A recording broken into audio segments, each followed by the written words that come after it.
Hello, good evening and welcome everyone. We have sound. What a professional. First of all, a few quick hellos. I can see in the house, Adam L, Pi Parrot, ZP, Adam L, ZP. They did a lot of typing. And who else do we have? We have, scrolling down, Farmer's Boy. Good evening to you. And Stephen Cook. Hi there to you too, sir. And Cinnamon Control. That's a new name on me. Welcome. Welcome to the channel. And who else do we have? Stephen Cook's done a lot of typing as well. And Mr. Clapperjack. I'm glad you're here, Jack, and I hope you're doing okay, because in a little while I have a little bit of an announcement to make, and that's my phone going off. Let's turn that off. Don't need that. Sorry about that. There's always something, isn't there? I'm sorted, my phone isn't. Anyway, I hope you've all had a good week. We have David Harrell. Hello, hello to you. Jonathan Nichol. Captain Welshie, once more. Good evening. And, of course, Colon, my amazing moderator. He who should be obeyed. And we do have, sat in the green room, in the live waiting room, TheRumpus. He has turned up to have a nice chat this evening, which I'm really, really looking forward to. And Dan Opime, TheRumpus is one of the most intelligent and learned debunkers out there. I love him and his style. Well, there you go, Rumpus. I have put a link to TheRumpus's channel down below, so make sure you check it out, please. Robert Caslow, what's up? You remember that advert? Back in the 80s, no less. What's up? And Hugh Jars. Hugh, how are you? Carl Edwards, Gently's channel, and I think I'm just about up to date. So anyone else who comes in now probably doesn't get a shout unless they make a really clever comment. I hope that you've all had a good week, and I hope you've also followed me on my Twitter, because I did put out an announcement, because on Saturday I've got another live stream planned, and it's not an ordinary live stream, it's a dual live stream with Conspiracy Cats. We shall be chatting together and broadcasting on both channels at the same time, and wanting people to hop from channel to channel, making comments on the other's channel. Should be fun, because we're going to have a bash of Quantum Eraser, and boy does that 120 point in bright red font guy need it. Always needs it. Penguin 82875, hello to you too. Irish Dublin, good evening to you. And Hypervirtualist once more, good evening to you. Communism. Okay, whatever. I can't follow all the chat, so I don't know what you're responding to there. So I've had a fun few days. What was the last video I did? Oh, yes. I did my, what's his name? Mr. Thrive and Survive experiment video. That was fun. If you haven't seen it, please check it out afterwards. Mr. Thrive and Survive is claiming that there is no such thing as a penumbra. So I showed him a penumbra. Well, I showed him one anyway, with a couple of coins right here under my little desk lamp here. But he wanted it under the sun. So I did it under the sun. And as far as I'm concerned, the way I did it was pretty much slam dunk, using nothing more than a sheet of paper and a little cardboard disc. I'm waiting for his response. He did request that there were no personal attacks, and that's what he got. Not a single giggle, not a single joke about him or flat earthers. It was a straight bat. So I have met every single one of his conditions. So now what I'm expecting is either a short video to say, hey, Mr. S, okay, you've done it. And actually, if he did that, respect to him. You know, you can't ask more than that. Or, if he disagrees with it, to issue some form of rebuttal video. If he does that, and his rebuttal video is holds water, either I will have to counter-rebut, or I will have to apologise, in which case I would, on this channel, as I had promised. But I don't think I'm going to have to. That's going to be interesting. Or, of course, there's a third option. He says, la, la, la, and we never hear from him again. I suspect that's a good possibility.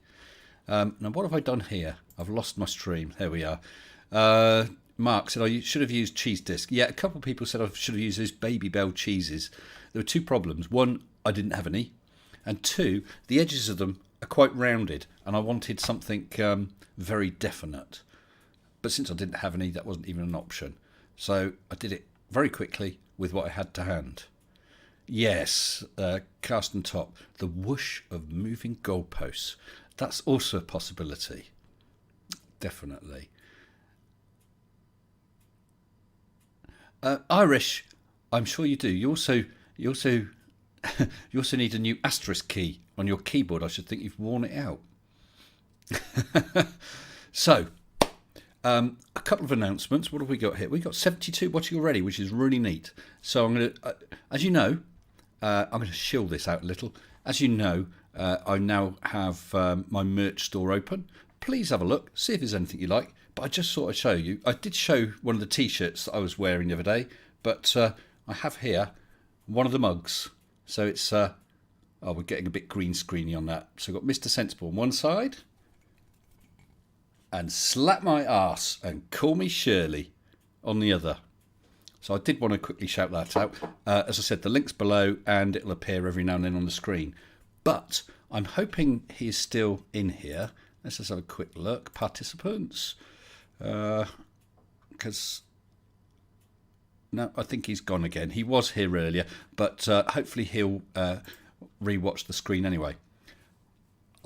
Excuse me. I had a gift that we're expecting to arrive a week or two back. Unfortunately, with delays in the post. There's a lot of that lately.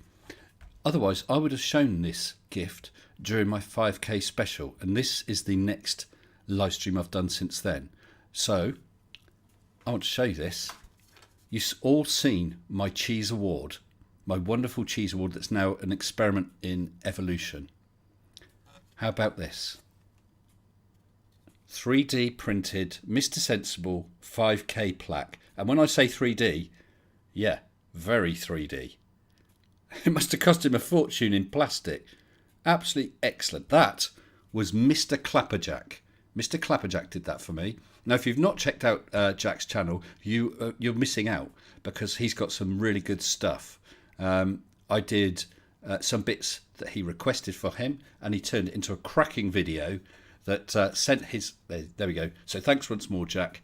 Sent his subscriber count flying, and he deserves it.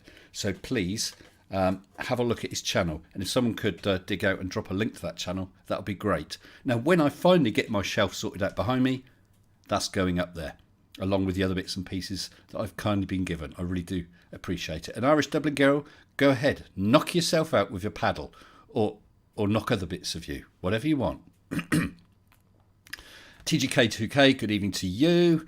Oh, Mr. Clapperjack, there you are. You are in the room. Thanks again, Jack. Really appreciate it. I'm sure that someone will drop the link to your channel. And yeah, it is a nice one, TGK2K. Good evening, Crafty Keeler. Hello, love. Right, I think we better get on with this because he's been waiting patiently in the live waiting room. Let me just give you a little bit of background. I know that many of you, unfortunately, decide not to watch Nathan Oakley's streams for very good reasons. Unfortunately, being a debunker, I have to, at least parts of it, and I dip in and out. Now, one guy I have frequently seen on Nathan's streams is TheRumpus, and he always is calm, he always is well spoken, he is always trying to make a sensible point sensibly, and we like sensible around here. Unfortunately, TheRumpus is always having to cope with Nathan Oakley. I mean, that's amazing. So look, before we go any further, let's bring TheRumpus in. Hopefully he's aware he's about to be dragged into the channel. And I will also remember to switch on the desktop sound, so I'm not going to screw that up either. So, That's right. good. Oh, he's suddenly jumped in. Good evening to you, Rumpus. How are you? Not too bad, not too bad. Recovering from some bee stings as a result of annoying a nest in my garden a couple of days ago. But other than that, not too bad. I should think they're absolutely nothing compared to Mr. Oakley, are they? I think they're more annoying than this. I can handle it, but but I couldn't handle these bees. I tell you what, when they charge you, I don't know what, 20 miles an hour, this tiny thing, and they come sting first, and they hit you on the forehead and sting as they hit you, that actually was more difficult than dealing with Oakley. Well, I'll have you know that I spent a summer beekeeping on a honey farm, and then for about 3-4 years I had my own hives, so I know what it's like. I do know what it's like. Anyway, so tell us a bit about yourself. What do you do? On YouTube, I'm talking about. Why do you do it, and why do you go on Oakley streams? These are good questions, and actually, these are questions that I'm being battered with on a daily basis from people I don't know and people I do know. I'm getting quite a lot of abuse on Skype and things about why do I do that? And this is a good question, because obviously by going on there, I am providing him with material. And about 2 years ago, I went through the same thing. Where I went on there I've been on there much more recently, the last 2 or 3 weeks than I have been previously. Though about a year or 2 years ago, I was on there quite a lot when we were discussing this Isle of Man observation that Anthony. Oh, yes. There was about 90 days on there of toing and froing as I gradually got to grips with how to do some photo analysis and working out angular sizes and the position of things. And there was initially a debate whether from St. Bees you could see Douglas or not. And then myself and someone called Gio Strieber, we did some. Oh, yes. Gio's nice, isn't he? He's a very clever bloke. He's a very clever bloke and a good bloke. Yeah, I speak to him a lot. And we both did a sort of angular analysis, and we pieced together this composite of the Isle of Man, and then we worked out where things were. And Oakley was going on about how Ranty would do things like come up with some composites and where identifying things on the Isle of Man, which were completely wrong. In fact, I should. Can I share things on this actually? What, images or whatever? Only by dumping them in a room. It gets a bit tricky then. I'm not set up for that really tonight, I'm afraid. Okay, all right then. So it's voice only, I'm afraid.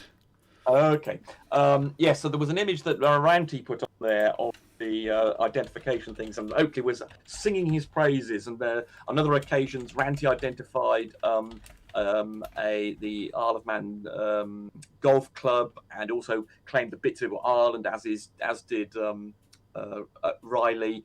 And so they were claiming bits of Scotland, Ireland, golf courses and things. And then myself, someone's asking me a question about Ranty quickly. Yes. I'll answer some of the questions. If people have questions in the chat, I'll answer them as quickly as I can. I think these people. I think there's always this thing about, and the same with Oakley actually, which is obviously the most thing. Ranty the same thing. These people, Ranty, I do believe is genuine. Genuine, Oakley, but perhaps not too bright. I think none of them are bright, are they? Well, you may say that. But I couldn't possibly comment. Good, we're in agreement.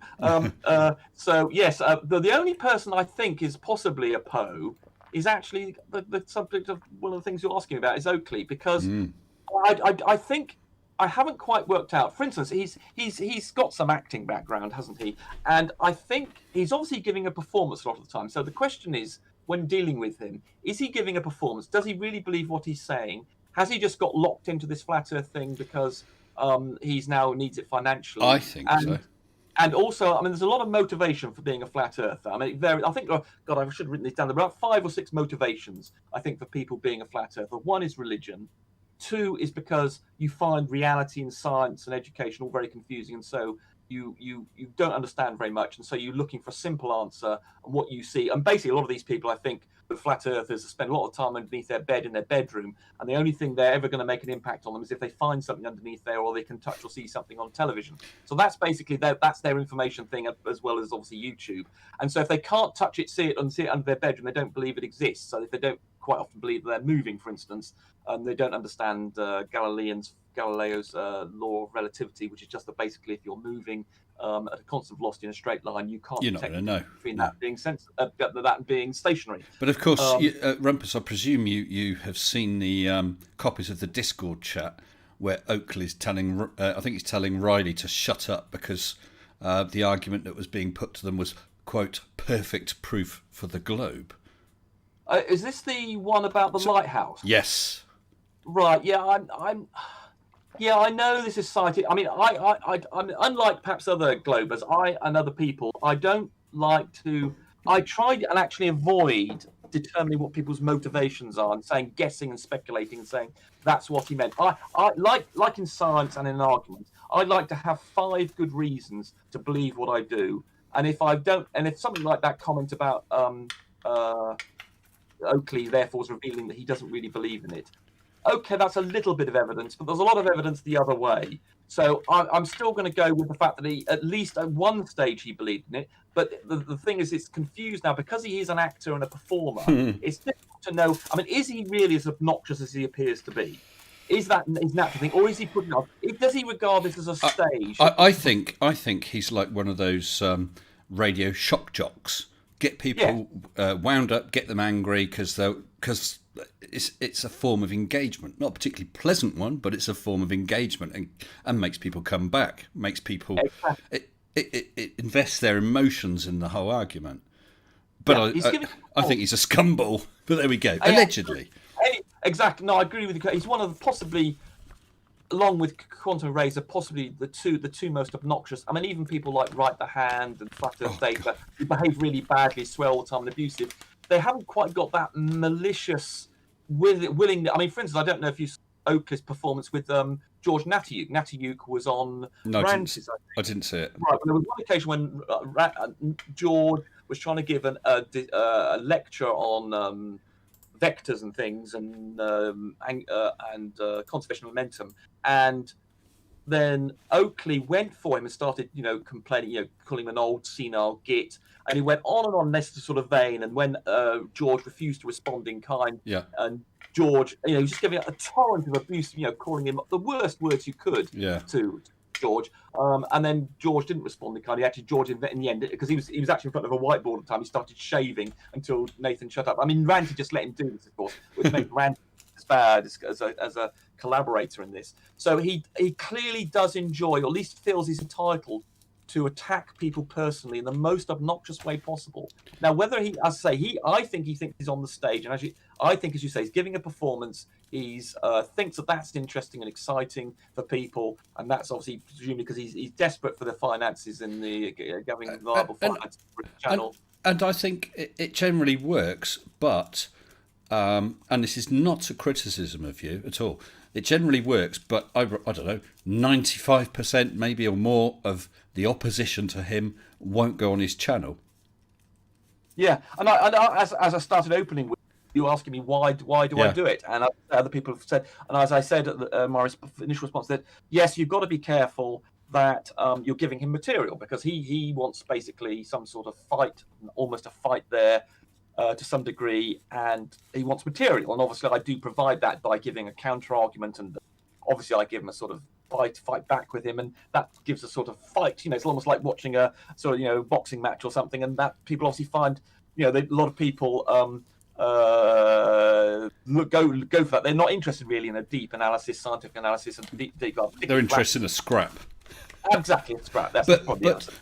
I mean, the thing is, if it was a fair fight, Rumpus, and he has a say, you have a say, he talks over you a bit because, do you know what I mean, he's excitable, and you talk over him a bit because you're excited about or riled up about something he said, that would be fair enough. But he's got that mute button, he's got that volume control. Of course, you can hear him way louder than anyone else, and then he'll turn around and mute you anytime he wants. Yeah. So my motivation. So let me just go through why I do it then. Well, okay, but I'll just give you. I'll just pass on a little bit of information that someone has passed to me. Someone who shall remain nameless. Apparently, Oakley has a BTEC Level 3 diploma for acting. Yeah, that's what he has. That's what I was saying. He's got an acting background. Yeah, that's what I was describing earlier. So So yes, so the question is, why do I go on there when he's got full control of the situation, and he's an obnoxious git, and he's advocating for it, and I'm giving him material? So there are lots of good reasons there to think, why on earth does Rumpus do this? Why am I giving material? Why am I subjecting myself in an environment where I'm all at disadvantage? And I've now forgotten the other two reasons I gave. Obnoxious git, why would you want to interact with an obnoxious git? Whether he's giving a performance or not. I mean, I'm just so I'll quickly run through. So I just finished off the analysis on. Although I say I don't like to speculate about people what they actually mean. So something like the. But by the way, about that comment about the. I think it was Chris MXXXL, whatever it is, who was actually got that text between him and Riley about whether or not he was really you could give perfect Earth proof. I think Al Kay actually happened to be Al Kay and Riley and Oakley actually went to St. Bees for the Isle of Man, but they went back for several observations, and Al Kay apparently overheard him saying that Al Kay got the impression that he was just trying to cover up flaws in the flat Earth argument, and that he was always worried about that. He overheard them saying that. So that also is more evidence suggesting he's a Poe. And indeed, I think Oakley is the only possible Poe that I could think is the only person, because of his acting thing, is the only flat Earther I think there's a chance of being a Poe. Anyway, getting back to what I've got questions over Riley. Really, in many ways, he strikes me as honest but wrong. But there's also, and there is a dark side to him, an obnoxious side to him. I don't know if you came across or saw, for a period of some weeks, he was accusing people or calling people spastics and posting. Yeah, I don't know if you saw that, and I think that was absolutely disgusting. But then other things, he's been told and shown evidences, and he just blithely ignores them because he knows that they prove him wrong. So I'm sort of 50-50 that Riley could be a Poe. No, I think you underestimate how stupid these people are. Remember, all these people. I think whenever you find this, people are always looking for some devious manipulation, some scheme, and invariably, history has shown that the cock-up theory of history is almost inevitably correct. The people being stupid is almost always correct. There are obviously, you've got your Putins and things poisoning people in Salisbury, which is on TV at the moment. There are obviously those occasions, and sometimes the CIA are doing something, but generally, most of the time, particularly with people who are not not part of a big institution with a motive to do something like the CIA, they're generally just stupid when they do these things. They might try to do something schemed, but they always cock up.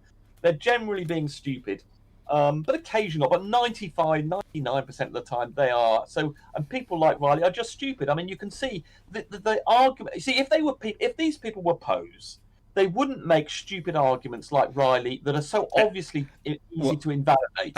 Actually, Rumpus, Dr. Amazing has just said Riley thinks he has intelligence, so he's not a Poe. And actually, I take your point and Dr. Amazing's point. I mean, he genuinely does think he's being very, very clever, I think. Oh, yes, absolutely, yes. I mean, these people do. That's Dunning-Kruger, of course. These people think that if they don't understand something, therefore it is wrong. That's the criteria they apply. And the more and this is why they don't want to become. I think subconsciously they realise if they begun to understand the issues, they'd actually have to change their position. So in fact, they've got an incentive to keep not to learn. Yeah. Exactly. And they use this as a defence because remember, the only tools that I've got and you've got to tackle these people is evidence, argument, logic, and science. But if they're impervious to those things, then they've got the best shield you can have. If they're too stupid to understand the logic you're applying, they can't determine whether one evidence is better than any other evidence. Then they've got you. They've got you. You can't get through to them. They've got this shield of stupidity that they can fight off with everything you can ever present to them. Rumpus, so to ask you then, and I'm almost lost my train of thought. If these people don't want to learn, Oakleys of this world, plus the people who are watching, why do you do it? I know why I do it, but I wondered why do you do debunking? If it's if you're not going to convert them. I think there's a middle. Don't forget there's a spectrum, a gamut of people we're dealing with here. We're dealing here with the QEs and the Nathan Oakleys and the Rileys as the frontmen. Now those people are probably lost cause. But they're the followers. I mean, let's take Jose Gonzalez, for instance. He was a flat earther. Yes. And there are other occasions where other people, who would follow these people, and then someone I would come along, which I was going to come on to the motivation. There's 3 or 4 I was going to remember. I've still got to counter the charges I laid upon myself earlier about the 4 reasons why I shouldn't be doing it, and I'm going to come back and defend myself on all those charges. One of them is that these people are there's this spectrum of followers. And someone like QE, for instance, who does this ballbusters thing, and he presents all this stuff that light is not a wave, gravity doesn't exist, etc., etc., etc. Now, those people, I mean, QE is so stupid. He's got a religious basis. So I was going to go through all the reasons why people. I was going to say, with regard to QE, I don't know if you heard at the top of the show, but I'm doing a joint stream with Conspiracy Cats on Saturday. Not sure of the time. At this point, it may be a little earlier than my normal streams, but we're doing a joint stream, both channels, bashing QE, pointing out his stupid. Well, that's very good, because I've been meaning to do a long, substantial dissection of his idiocy. Because the nice thing about QE, at least he presents his arguments on screen. Therefore, there's no. It's very easy then to say these are his arguments. This is how stupid he's being. I've been meaning for years now to tackle him, because along with oh god, so many things to say here. Along with I had a debate with him about 3 years ago on the Fed channel, Flat Earth Debates channel, and I demolished him. And I'm not. I'm going to say that some might claim I'm being conceited here, but the point was all the Flat Earth supporters were also telling him to shut up and stop arguing with me, because he was doing so badly. I mean, even the host of the channel, Flat Earth Debates, was a flat earther, an adamant flat earther, and he was telling QE to stop talking, stop making these points, because he's being demolished. And ever since that time, don't think QE has actually debated anybody. And oddly enough, the same thing happened to Nathan Oakley. About 2 years ago, I was on Steve McCrae's channel talking about the Isle of Man observations, in which Riley was also saying how, the height, I don't know if you remember, but Riley was claiming he made this observation of the Isle of Man as only 30 feet. I was able to show, using some Ordnance Survey things and some maths and the other pieces of evidence, and also the fact that Al-Kay had been there and mapped out the scene and where he took the thing from, he was actually at 115 feet. And this is a big thing for about 2 months, and eventually they stopped. And also, part of the problem was that Google Earth, if you go to St. Bees and look at it, it actually gets all the height data wrong. And then so they were using Google Earth to say, look, we're only at 30 feet because Google Earth says so. But of course, when you actually go and you find that Google Earth actually can be an error to plus or minus 30 meters in any one spot. And it just happens at St. Bees, it does that. So they drop that after a while, like I presume. Yes. Eventually I mean, the only one going on about that bloody black swan anymore is Oakley, of course. And I wish. Which sort of brings me into the point where I decided, hey, I'm going to contact you. Because as I said, I've heard you numerous times on there trying to make points, and even though you're only getting half a sentence out often, I already, I know what you're saying and why you're saying it. But of course, you don't get a chance to say it because of Oakley. You've been talking recently about geometric and apparent horizons. And you actually, Oakley asked you something and you said, you can't see the geometric horizon, and then he jumps all over you. So you can't see it, Rumpus. You can't see it. You told me you can see it. How can you measure it? How can you do this? So there is no real... And you go on and on and on. He ranted, I think, for a good 2 minutes, and all you had managed to say was you can't see the geometric horizon, and that was it. It's absolutely ridiculous. He cannot debate. Indeed. Before I get on to that, I'd like to finish the point I was making there. But damn it, I've now forgotten it. About the... Oh, yes. Finally, the concluding thing about the Isle of Man thing was, if you look at the Ordnance Survey maps, you can show the point he was on and the height it was. Additionally, the Ordnance Survey have a 3D modelling application, which if you subscribe to their site, which can actually gives you a proper 3D image, which actually completely contradicts the Google Earth one, whereas yes. And so then you can see that that's in error. But going back to Oakley, I want to quickly go through the motivations for people being a flat earther. I think I covered the financial one, the religious one, and also the sort of ego enhancing one, where if you feel you don't understand science, you don't understand reality, then you're feeling a bit, and you're feeling socially isolated, scientifically isolated. You feel that the life is against you, society is against you. So I think that might be simpler than that. Not being funny. Right now, I've got 122 people watching. I've got over 5,000 subs. I've got 80 odd patrons. That's a bit of a buzz, I can see people getting a buzz out of that. And just wanting more of it. That's my next point. That's point number 4 on my reasons. Point number 3, as I was saying there, was the fact that you yourself personally, if you feel that you don't understand science, you find reality confusing, you find society confusing, you find politics confusing, then you want to bolster your ego, and therefore the way to do it is to feel you've got some secret knowledge that other people haven't got, and everybody else has been either deceived or they're stupid. And one way to do this is to say, well, look, it looks pretty flat to me, and therefore it is, and all these other people are confused. And also, of course, so that means you've got somewhere bolstering your own value. And then, of course, the other section of people is the one that you were just describing there. But yes, so then, of course, if you can get a following for this, then it's also ego boost. That's It's an ego boost, yes. Yeah. Yeah, so it's an ego boost. So as well as you believing yourself, you can actually get other people to approve your position. So that bolsters you. And now I've forgotten what number 6 was. Well, look, don't worry. We've done a lot of. I mean, there are obviously a lot of motivations behind these people. But yeah. So I'll answer my charge. There's 4 charges I laid against myself. That's. Oh, you're breaking up a bit. Am I? Oh, although it may just be the Discord. Yeah, so Discord, I must admit, is a bit of a. Am I okay now? Yes, it's clear again. Okay, sorry. Oh, well, that's right. No one's fault. I mean, it does happen from time to time, I'm afraid. But there we go. Right. So these 4 charges. Oh, sorry. I must tackle something that I was in the side chat here. There was Gentler's channel. He was asked in a hangout a few days ago by Brian Leakey, or well, I'm feeling abusive and he behaves badly, I call him Leaky Brain. But yeah, I shouldn't really do that. But I only prepare to call people. I don't like to call people names, and I think it's a bit harsh. But when someone behaves as badly as Brian Leakey does in interrupting, he deserves a bit of abuse. But Gently Channel was mentioning earlier in your chat that he wanted to ask me a question before I forget it. Brian Leakey asked, what's the gravitational force? What's the equal and opposite reaction to that force? And Gently suggested that was inertia. Well, inertia is not a force, so that can't be the equal and opposite reaction. Inertia is analogous to mass. That's not a force, so that doesn't count as being the equal and opposite reaction. No, because if you've used a force to get an object moving, then you need another force to slow it down again. But the fact that it wants to continue it's inertia, isn't it? Yes, that's right. But the point he was actually was a gravity. Yes, perhaps I haven't fully. Sorry, I shouldn't have fully explained. Brian Leakey was saying with the gravitational attraction situation. So, say something like the Earth, and it's pulling on, say, the Moon, or a brick. Let's go to a brick. Earth and a brick. What the Earth is pulling on the brick with the gravitational force, and Gently and Brian Leakey want to know where's the equal and opposite reaction in this system, and Gently said it's the inertia of the brick. Well, inertia is not a force, so that cannot be the answer.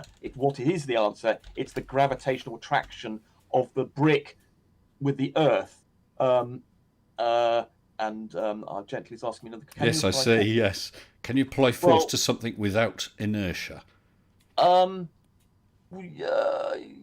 you apply force to something without inertia? Actually, Rumpus, you're obviously someone with a lot of knowledge. Do you mind if I ask what is your background? Maybe with what you do, or it is physics, is it? Okay. Yeah, my background is physics, education, and then I was into software, project management, and things. Okay. My working thing. Because you don't normally get a chance to speak. That was part of the reason. You're obviously someone who can speak very, very eloquently, but I know you just do not get a chance to get a word in edgeways on Oakley's channel. I mean, I keep on meaning to do a weekly show with George or something on the reviewing the week in thing, or something like Jem Pounder does, who's also very eloquent. Something like that. I keep on meaning to do it. I'm so busy working on this stupid website and other things, and learning various programming language I've got to get to grips with, amongst other things. I haven't really had much time to, and this stupid website that's now got to 200 pages on the Isle of Man and refraction and Earth geometry that I'm trying to do. And I'm hoping to make it a reference document. I'm going to do. It's going to require about 20 hours worth of video, unfortunately, to go through it. Yes, but is that fighting against people like Oakley? Because as soon as you, first of all, I'm not sure whether they would read all that stuff, and secondly, Indeed. If they did and managed to understand it and realised, oh, that debunks us, they'll just never speak of that again and move on to something else. But what I want to do is I want to arm people who are on the globe side and saying these are the arguments that you can use. Okay. This is the reason. This is how the refraction works. So there's a big confusion about just how the Black Swan works. I can along with someone called Phil on YouTube, Phil Nye on YouTube. You got us over a year ago now. We come up with this refraction modelling of the Isle of Man observation, and we can also apply it to other conditions, providing you know about temperature profiles and things. And it's quite scientifically valid. Actually, we base it on a scientific paper. Have you seen that website where you can adjust the temperatures and so on, and it distorts an image to show you an image? It's brilliant. That's right. That's Mick West. That's Mick West. That's not as sophisticated as the thing that that I've done. Okay. I filmed that, yes, yeah. So that UI is exactly something I'm trying to include in my document. Exactly the same thing. Only this will be based on exact calculations. The one that he uses in there is an approximation. It's not as good. I'm going to say, of course, But but I think okay. I can But justify this it's very, mathematically. very effective, and it It is. does It is good. show. It gives you a good feel for what's going on, but it's based on a number of quite serious approximations. But yeah, it does give Mick West. It does give a good idea, and also obviously Walter Bislin. He also uses an approximation that doesn't. Again, it's not as good, but again, it gives a good idea about what's going on. And I must say, if I hadn't had my breaking my shoulder about a year ago and thinking about the health issue I had, I would have had it sorted about a year ago. But I've had a family issues last year as well, some tragedies. Okay. So I didn't get it done. So yeah, now Mick West and Walter's caught slightly, but they still haven't quite got something sophisticated. I think I'm hoping to get finished. But I still want to also, before you interrupt me, I want to answer Jenkins' question. He something about. He asked me another question. I want to finish him off. Hopefully, all mass is inertial mass. What is the opposite to force? No, gently, a force. The opposite of a force is a force. Inertia is equivalent to mass, so you wouldn't argue mass is a force. You have to have a force as an equal and opposite reaction to a force. Inertia is not a force, therefore it's not the equal and opposite reaction required. And I can go into a bit more about it. I mean, maybe you should do a video about it. I do. I've got a 50-page document actually, which in response to Riley asking me about general relativity and explains mass in excruciating detail, and it's linked to inertia. And I did this about 6 months ago, and then I caught this bloody COVID, I think, amongst other things. I just want to jump in there a second, because our old favourite Multi Tom Tom is in the chat. I don't know who Neil is, but he's accusing Neil of running from him. Well, Multi Tom Tom, I've been waiting since before Christmas for you to produce that undebunkable video for me. You have been invited onto this stream endless times. Don't see you coming in. All we see is you running away. Sorry, Rumpus, I just had to point that out. I think, is it Multi Tom Tom? Is he the guy who makes the argument about the change in velocity of the Earth? How come when you orbit the Earth, the angle of he thinks there's an acceleration, deceleration of 1,000 miles an hour? No, you're thinking of Chris UK, the gate guy. Okay. Yeah. No, Multi Tom Tom is not of that level, I'm afraid. He believes that the water cycle is fake, that the moon is charged during the day by the sun and then shines out at night. No, a different kettle of fish altogether. But yes, I know the thing you mean. But I'm pretty sure that's Chris UK, the gate guy, where he keeps showing roundabouts. So if you had a roundabout, but then put the roundabout on rails, you know what I mean? Yeah, he's saying you'd speed up on one side and slow down on the other because he's not understanding you're in a different reference frame. There we go. Because how can a circle be going faster on one side than the other? Yes, quite. It would catch up with himself. Yeah. Oh, right. Apparently, he's talking about Neil deGrasse Tyson. Says huge arse. Oh, Multi Tom Tom, I think you better leave Neil deGrasse Tyson alone. I don't think that's the sort of level you should be attacking. No, I'm not. I must admit, I'm not a great fan of Neil deGrasse Tyson. I think he's but I think that Neil deGrasse Tyson knows a little bit more than Multi Tom Tom.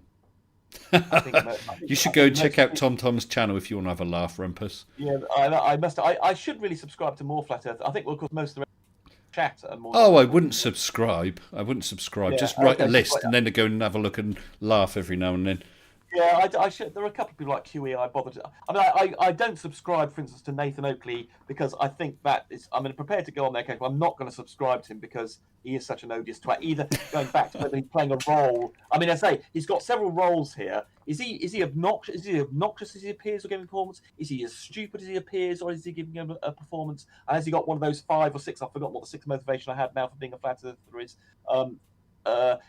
Is he as obnoxious as he really is? He like that in real life? Because if he was, and apparently he was punched in the face by one of his employees or bosses or something for being obnoxious. I'd like to have seen that. Yeah, wouldn't it be funny? I mean, I don't know if he knows what you look like in real life, and I have no idea, and you don't even need to answer, but I have no idea if the picture that's shown on the thumbnail for this stream, the picture of a guy with dark hair and sunglasses, is you or not. But assuming he doesn't know what you look like or he doesn't connect the two, if you bumped into him in a pub and sat down and he didn't recognise your voice, I wonder what he'd be like. Indeed, I think, but to be that obnoxious, I mean, even if he's either a very good actor or he's at least got some elements of the obnoxious behaviour. Because I mean, the way he switches, for instance, from being obnoxious and then suddenly he laughs and he'd be nice to his audience, and say, and if you want to join me tomorrow or whatever, suggests that a lot of it is synthetic. But nonetheless, to be that obnoxious and even to give the impression that you're that obnoxious means that you are, you're desperate for cash. It's just a grubby, horrible way to behave. And I say the way he treated George Natayuk on that ranty thing on one occasion, and just generally he behaves to people. For instance, he accused me occasionally of stuttering. Not that I think it's because I just try and speak more quickly than perhaps I should do. And he used to think that was a weapon. And yes, and that's no argument. That's no argument. I mean, you could have a really bad stutter. What that means is I just have to stop and let you get the words out, and then we can talk about whatever it is. I mean, that's not an argument, is it? Yeah, and to pick on that, I mean, if someone has got a stutter, then you don't. I mean, God, what's it like to then go and have a go at them about it? They might disagree with you. And I mean, anyone can stutter, of course. In my live stream debate with Mitchell from Australia, when we were talking about the modus tollens, I stuttered something. I can't remember what it was, but they picked up, or Riley picked up on that, took the piss, and the very next few seconds of the clip that he'd taken then had Mitchell from Australia, who then stuttered over something, big deal. But of course, Riley didn't mention that, only my stutter. Yeah, I mean, I believe it or not, although I'm quite aggressive when I'm confronted, I don't try and pick on, for instance, things that they've mistakenly said that doesn't represent their genuine views. So, for instance, something like Oakley says something he didn't mean to say, or makes an accent. I don't pick on that. I mean, I tend to really go for the core message. I actually am prepared to give them some leeway in what they're trying to express. I go for what they generally are trying to believe. I don't try and pick on the peripheral issues. No, absolutely right. I mean, I think it was on the Mr. Thrive and Survive, the first version of the penumbra experiment thing that I did. At one point he said, I can't remember which way round it was, a shadow larger than or a shadow smaller than, and it was absolutely obvious to me that he just made an error. I didn't mention it. What's the point? You can't. I think it's pathetic if you just pick on. It's like picking on a typo. No more than that. It's stupid. Yeah. I mean, you would pick on someone's typo if they said, "I'm a wonderful typist. Everything I say is wonderfully well spelt, or that my typing is good," and then you find they're making a typing error. That's fine. But if it's just a minor typing error and they're mistaken, or them, I don't think there's any point in dealing with the trivial. I don't like Globers who are just picking on the trivial aspects of something. I much prefer you go for the argument, go for what they mean, and even if they're fat and stupid, well, they're fat and ignorant, and they're don't just focus on the stupid. There's enough to have a go at them about. You don't have to pick on the trivial issues, the side issues. Get stuck into the actual arguments. And hopefully this document that I'm doing will provide people with the ammunition. And this is right. Let's go back to the charges that I made against myself, or that other people have made about why I go on there that you introduced the show with. So I think I can't remember what the four was. The giving in material. Why am I going in an environment where I'm highly disadvantaged? Why do I go on someone who's obnoxious? And I think it was the fourth reason, which I've forgotten. Right, so let's deal with... Why don't we move on a bit then? And there, I stuttered. Why don't we move on a bit and talk about some of his housekeeping questions? We were discussing that before. I would like to finish these points because this is what I'm being attacked me slightly. If I could just get to these 4 points. Okay. If we could just sort of finish that off then. Okay, sorry. I hope I'm not... Yeah, it sounds like you were on here. Okay, I will just try and get through this quickly. Right, so why do I go on there, and did I'm aware of this? I try not to go on there. I've been on there more recently than perhaps than I have been previously, and I'm aware that I'm giving him material, but hopefully I'm not giving enough material. Although I know he's making special videos about me, so I accept that charge to some degree. But then there's a issue we're talking about the other people who are just acolytes to him and who are following and believe every word he says, and they need to be made aware there is a rebuttal to be had. Now, even if I can't get more than a few words out, at least they become aware of it, and then possibly there's a chance that people like Jose and other flat earthers will be aware of that, and it'll make them think, and at least make them investigate, rather than just taking Oakley's and QE's word. So it's useful from that point of view. If you manage to get enough of an explanation out that it raises a question, even if they disagree with it, and they think, do you know what, I'm going to look into that and show Rumpus that he's wrong, that's fair enough. But when you get sort of, you're able to say something like, well, you can't see the geometric horizon, but, and that's it, that's as far as you're able to get, without him then just stamp all over you. And of course, as soon as you try to repeat that, he says, oh, so you're talking over me now. It's... But hopefully, by doing that, so this is the other reason, this is reason number 3 of defence, is that you want to expose that, because that's what sort of character he's like. And today, for instance, I went on there near the end, and I actually wouldn't let me speak for more than about 3 words, and so I started saying, testing, 1, 2, 3, and then counting the number of words that I was able to speak before interrupt. So I was going 1, 2, 3. I was getting 2 there words, 3 words, 2 words, 3 words, 4. So I kept on repeating this, and actually it got to him quite a lot. And I suggest other people do the same thing. If you go on there and you want to make a point and he interrupts you, just say, you've got out 5 words in the middle of a sentence, and therefore you weren't able to give your case. And also, there's another point I think that pointed to it. Don't give way to him. He might be his channel, but the test, if he's going to be obnoxious, don't. And he says it's my channel, I'm going to behave like I wish to, which he's done in the past. And he says, I'm one other thing. He said, I'm 6'2", so I behave like I would.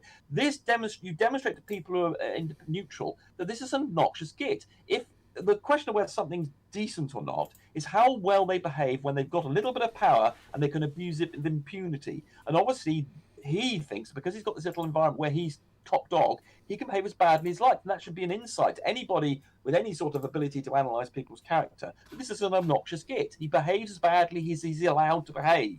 Whereas people who have more power and behave well, you think, yeah, okay, that's the acid test. If they could behave badly, but they don't, then you know that they're a decent sort of guy. People obviously behave as bad as they can, however can that those boundaries are. They're obnoxious gits. So also I'm demonstrating that. So getting on to point number 4, the charge I was making. Why do I go on an environment where I can be muted?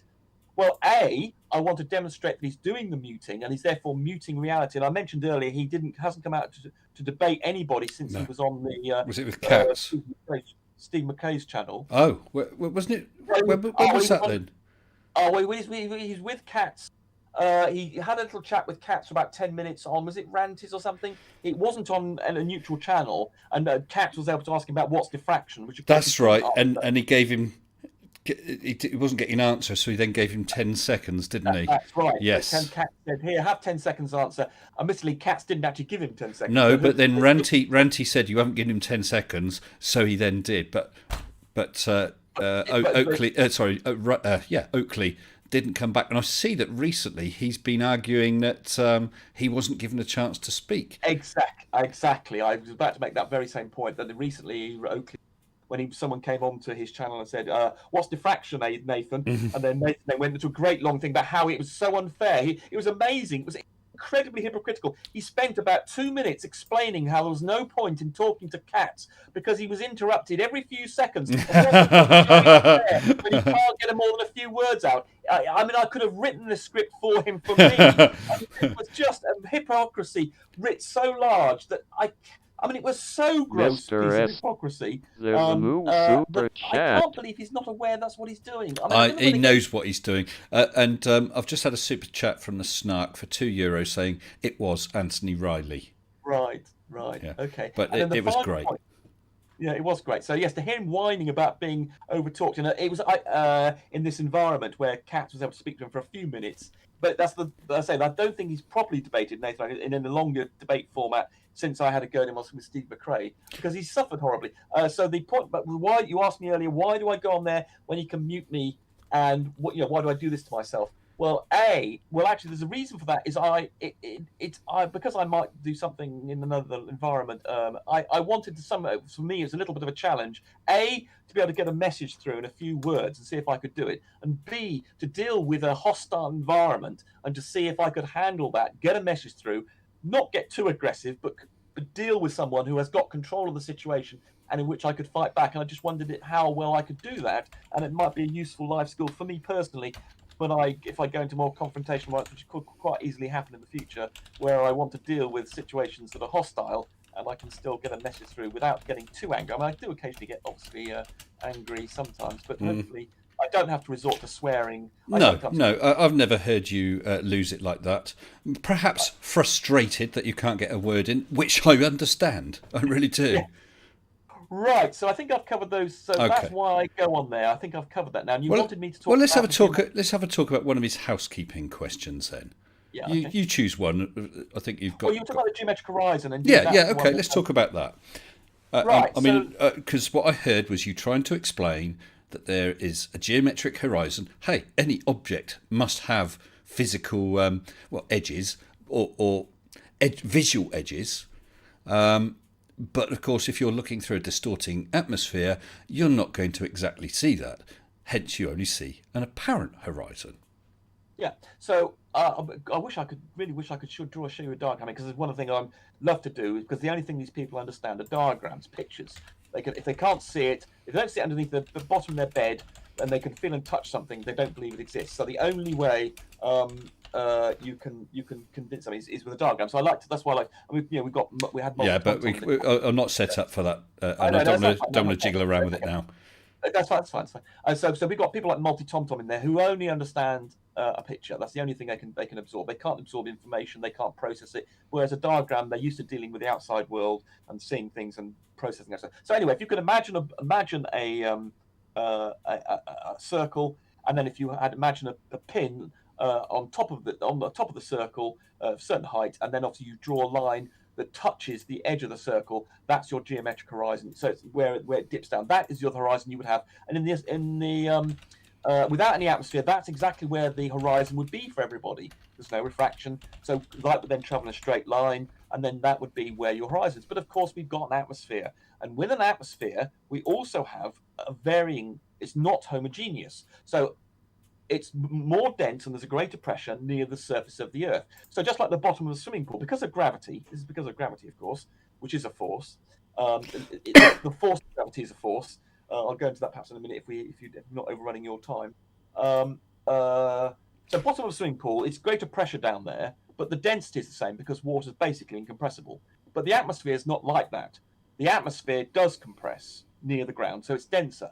Now, refraction which is the bending of light, is dependent on the density of the medium it's going through. Now, it will obviously we know about water, the bending of some sticking a pencil in some water, it'll bend it because the light that's coming from the pencils underwater will be bent when it hits the medium, the boundary between the water and the air. So the bend, and this is caused by the speed of light being different in the water than in the air. But you get the same effect in the atmosphere. The air near the ground is denser.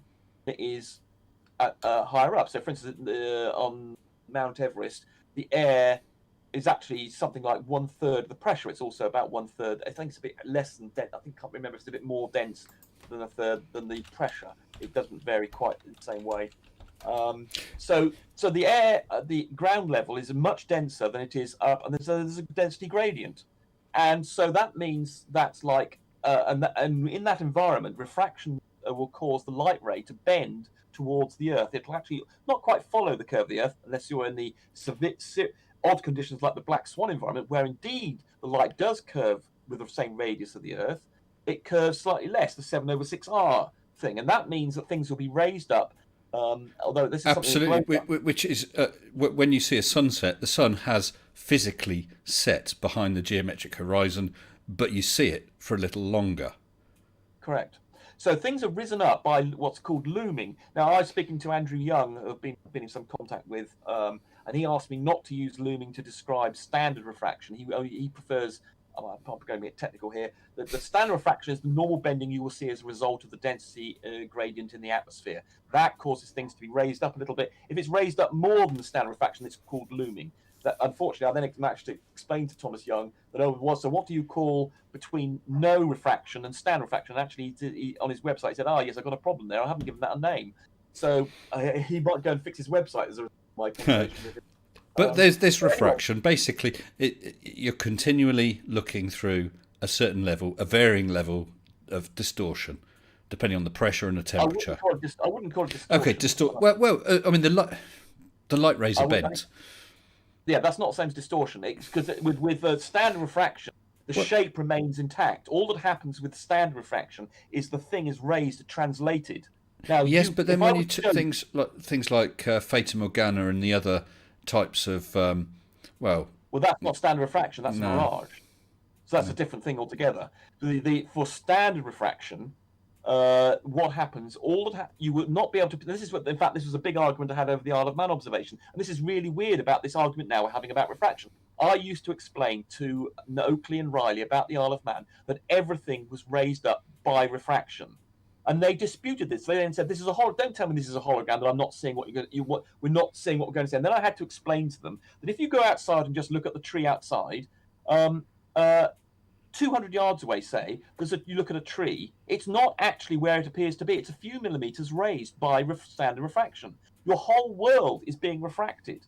Not very much, but nonetheless, it's all being refracted. It's not quite where it would appear to be if you were in a vacuum with a straight line. And so similarly, with the Isle of Man observations and any other observations, this is all raised up, but you can't see that because that's all you see. It's not like you see the actual and the rays, so you can compare it.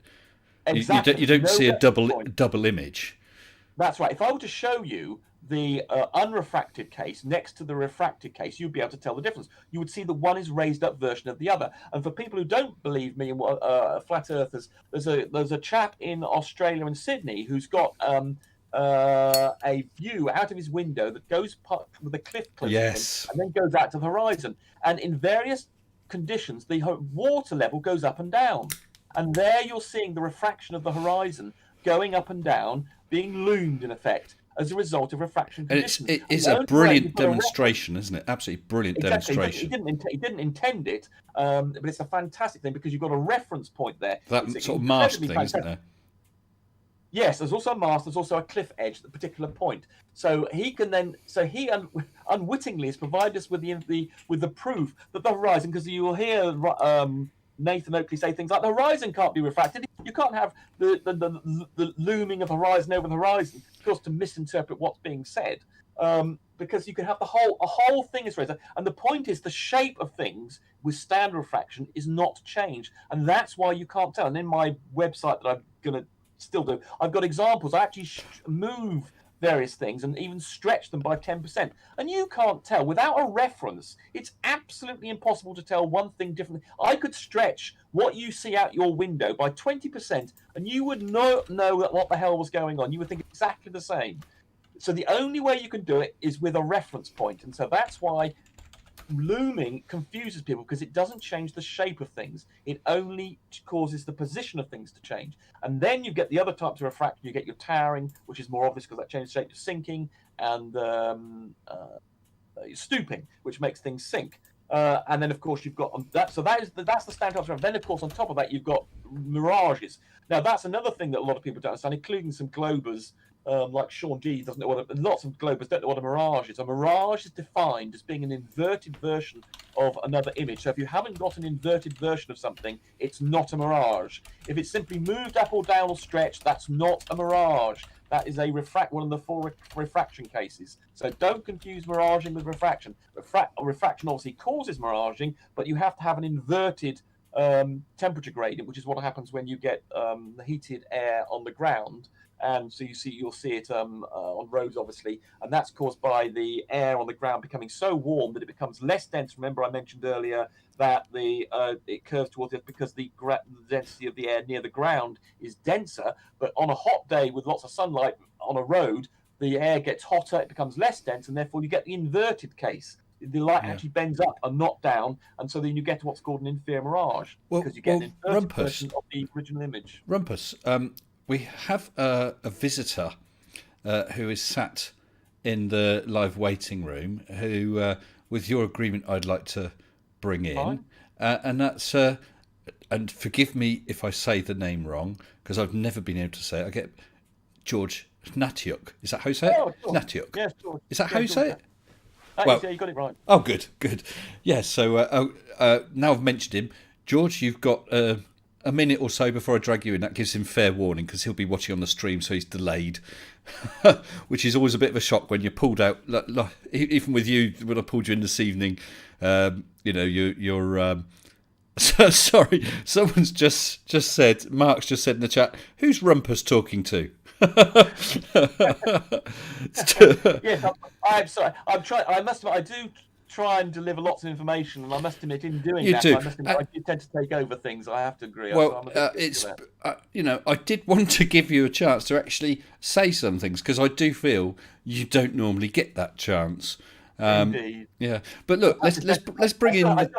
Let's bring in George then. I think he might be working though. I think he said in the chat that he's actually working, just listening. I don't know if that's what he meant. No. Well, I've had a message saying that he's there, ready to come in. So okay. Let's bring him in, and he's just unmuted. So I'll bring him in. Okay. Okay. Can I just talk about this geometric and apparent horizon thing that I'm trying to explain on Nucleus, or do you want to have? Well, let's bring George in because he may have some input on that. So hello, good evening to you, George. How are you? You're muted again. Hello. Yeah, hello there, sir. Doing fine. It's not evening here. It's mid-afternoon and dying of the heat. We're again up 35 Celsius. It's really quite. Yeah. And I'd just like to say that George has provided me with oodles of material for my website. Whenever I've got some practical problem, I ask George to go and get me some images of a dip angle, or to put some lasers in water or something, or to inflate things with his pump, because he's got every engineering device you can imagine in his workshop, and so he's very useful to have. And he goes and runs around the country taking pictures and things for me, as well as doing a refraction thing over his lake, which was an eye-opener for both of us as to how important refraction was a couple of years ago. So, George, what's your thoughts on Oakley and his channel, his debate streams? Well, that's a misnomer. It's not. It's not a debate. All it is a monologue. It's kind of like a church service in a sense. You know, they have the litany that he goes through. You know, his so-called housekeeping points. You know, they repeat that every day, and then they're all praise the Lord. Yeah, no evidence of this or that, no evidence of R, no evidence of gas pressure next to a vacuum. Man, you know, and then no, Oakley speaks from his pulpit to his congregation. It's really quite amusing, but in general, I'd say sum up Oakley. He's a pretty disgusting man. I mean, he behaves childishly. And it's been getting worse. The other day, I went on to his premiere chat, and he asked me a question. All of a sudden, he's trying to tell me it's a debate. And I'm no, I'm not debating you about, whether there's 2 or 1 horizons. It's not a debate. I mean, come on, And then he starts acting very childish, well, I won. I'm not going to repeat some of the stuff he says. It's pretty disgusting. It's, how do you like the taste of, so and so? It's. I've seen the level. Oh, sorry, I thought I'd screwed something up there. I've seen the level he'll stoop to. I saw him arguing with someone. I can't remember who it was or what the subject was, but all of a sudden he said, it was talking about the R value. He said, I'm raping you with your R value. I'm holding you down by your ankles and anally raping you. How do you? Absolutely despicable. Well, I will say, it's like, I've got my balls in your mouth. How do you like the taste of my balls? Well, George, that's quite interesting because I challenged Oakley to a debate outside of his channel, and he said on one condition, and that is that you suck my balls and look me in the eyes when you're doing so. Yeah. That's typical, isn't it? Yeah. I mean, he sounds like an 8-year-old on the playground. Yeah. Yeah, this comes back to because he's got an environment which he can behave badly, therefore he does. That's an horrible indictment of the guy. And even if he's pretending to be this awful, but it's just a performance. He's doing this because he thinks he's on some sort of stage. It's still, to behave like someone who's an obnoxious git is almost as bad as being an obnoxious git. Well, it may even be worse, because if he was just an obnoxious git, perhaps that's just the way he's been brought up and his mental makeup. If he's pretending then that's worse, I think. I think actually you're probably right, Mr. Sensible. Yeah, if he's aware that is behaving badly, yet still doing it, yet if you're unconscious you're doing it, you could make the case indeed it is worse. Yes. Yeah.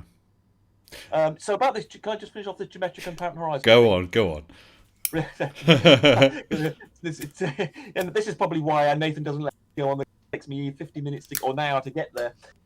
So back to the geometric horizon, the apparent horizon. I was just describing why refraction occurs, and it bends towards the Earth because of the gravity causes the density of the air in the ground to be greater than above, and because the air bends towards the greater density, therefore the light rays curve not quite as sharply as the Earth's radius, the Earth curve, but it approaches it with 7/6R. That means that you can see further, and I think as you demonstrated with one of your little football demo, that you with some sort of bending of the light, which is what you do in your little magnifying glass, you can see further. And if you can see further, which is what we experience, you can actually see what we call the effective horizon. So you have to say work out what the bend is, and then you can say that's the distance, that becomes our new horizon, not the geometric horizon, which you worked out with straight lines. You have to use the curves. So if you can imagine that all the light's got a particular curve on it, it's going to follow this curve, and then you say you take the where that meets the tangent of the Earth. So if you have an observer, say 100 meters high, and you have all the rays going out in all directions from the observer, up, down, middle, horizontal, whatever, where is the light ray following the curve that's fixed by the atmospheric conditions? Where will that touch the geometry of the Earth at a tangent? That will define your effective horizon. So your actual horizon, let me finish. The actual horizon that you experience is a combination of the Earth's geometry and the refraction conditions. Karen. And I was going to say, and of course, that's when you show that diagrammatically, and all they say is, that's Muppet vision. Where did that come from? Right, it's just a diagram to explain exactly what you described. I think you described it very well, but that is easier to understand in a diagram. Yes, that happened as a result about 2 years ago when Riley was struggling around trying to understand about the observations of the Isle of Man. He came up with this idea that perspective wasn't included in the curve calculators, and then oddly, Oakley actually told him he was being stupid initially, and actually said, no, you can sort this out with just the zoom on the, it's like changing just the zoom on your camera. That doesn't affect it. And oddly, for the first day, Oakley actually contradicted Riley about this issue, and I thought, well, then he actually did it quite well. And then the next day or 2 days after, he changed completely and then decided it was a useful argument to have. And along with Ranty, they've now called this thing Muppet vision, which is just a simple orthographic view. In other words, a side elevation. Yeah. It's orthographic in the sense there's nothing special about it. Yeah, the orthographic thing is as opposed to a perspective view. Yeah. Orthographic just means that things do not get smaller with distance. So, for instance, if you've got an orthographic view of a house, the rear wall that you're looking at a house on a side elevation is at the same height in the diagram as it is, or from an angle, it's got the same size, the same length in the drawing, as opposed to a perspective view where things further away would get smaller. And of course, it's an orthographic view, which has three features. And normally, with an orthographic view, you have three forms: the side elevation, the plan, and the front elevation of an object in orthographic view. So an object that's 2 meters high of your house will feature 2 meters high on the other side. These are the sorts of drawings in the view that's used by all architects, designers. You want to design any a plane, plans, exactly, any plans, anything you're designing will be presented to people in an orthographic view. And of course, it's from that view you can then determine, because you've got to include the observer. Because of course, if you're trying to work out what the observer can see, you have to include in your diagram the observer and the thing they're looking at. And from that, you then construct an observer view. So there's a two-stage to get the observer view. You first start off with an orthographic view with the observer, because they often say, how can you have the observer in the view for looking at the side? But there are two views. There's one with the observer and the object and the thing that's being observed, and then from that you construct what the observer can see. There are two different views here. One is derived from the other, and they for some reason seem to think you've got to have one in the other. And of course, it's the view that all engineers use and anybody's designing things. So it's just unbelievably stupid. It is, but is it really, or is it just another way to try and dispute whatever it is you're saying? So you could, if you show that diagram, as we were talking about, where the geometric horizon is and so on, using that view, they can argue against the geometric horizon and the apparent horizon by saying your diagram's shite. They're not actually tackling the real problem because they can't. Well, I think that I'm going to go back to saying they are as stupid as they appear. They don't realise the validity of that diagram, so you have to explain to them carefully. This is how you you've got to put the observer and the thing that's being observed in the same diagram to work out the perspective view. And because they don't understand perspective, they don't understand the formulas for it. They vaguely understand. Oh, I mean, for instance, Riley thinks angular size and the size of the angle are two different things. I could go into more of that. Anyway, I've got to finish off this geometric and effectiveness, geometric and apparent horizon. We all see and experience in the real world the apparent horizon, i.e., the one caused by the combination of having light following a curve, and what that means that you can see further because it curves. If it curved away from the Earth, you would see less far than you would do in a vacuum. But because the curve follows the light rays curve in a way that's similar to the Earth curve, not as identical, normally. No. You can see it further. Sometimes it does. When the rays actually curve with the same radius as the Earth curve, we call that a circulating ray, and that is the conditions for the black swan image. In fact, it's slightly more. The radius is actually slightly small, so it's actually curving slightly more, and that's why the more distant platform is actually slightly higher than the one in front of it. But that's a bit more complicated. Anyway, let's just deal with the normal standard refraction case. So things are raised up. You can see further, and that becomes your effective horizon or apparent horizon, and then you've got the geometric horizon. So the geometric horizon does not demarcate anything in the real world.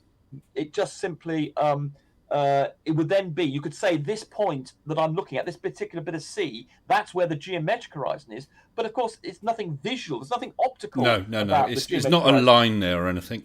Exactly. There's nothing visually you can say there's geometric horizon. So therefore, it's not really relevant. So although that's you can see it, that's why sometimes he's tried to catch me out by saying you can't see the geometric horizon. And of course, I've never been able to finish the second part of the sentence, which is as appearing as something that demarcates the line from the sky. But you can see where the location is, but you'd have to work it out mathematically to see where in this water it is.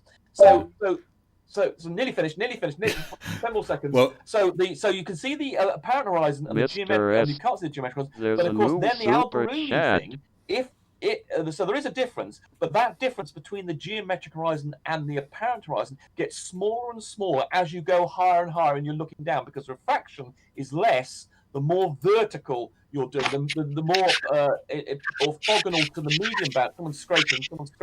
That's George. Sorry. Well, listen. What I'm going to do is I'm just going to take a moment, and I'm just going to say big thanks to my. Oh, before I do, I've got a super chat for €5 from Gerhard Selig, who said, "Mr. S, you got 105 likes and no dislikes. Don't you think this looks like an echo chamber?" Well, I normally get a dislike on my live streams before I've even started. So what I'm going to do is I'm going to say a quick thanks to all my amazing patrons. With massive thanks to all my patrons, including new patrons D Pep, Crispy Bacon, Andy Sibley, Glober Mum, Cy Allen and Safuric, and my latest patrons Gemini Luna, Jason Blackford, Colin Field and Scott Emmett O'Donnell. Thank you all so very much.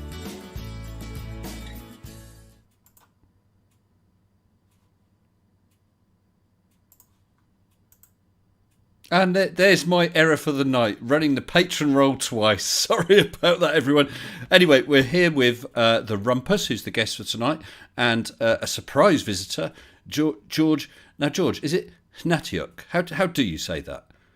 The H is silent. It's Ukrainian. Hnatiuk. The actual Ukrainian pronunciation is Hnatiuk. Hnatiuk. Which, people never say that. They say Nadiak or Nachuk or Nachek or...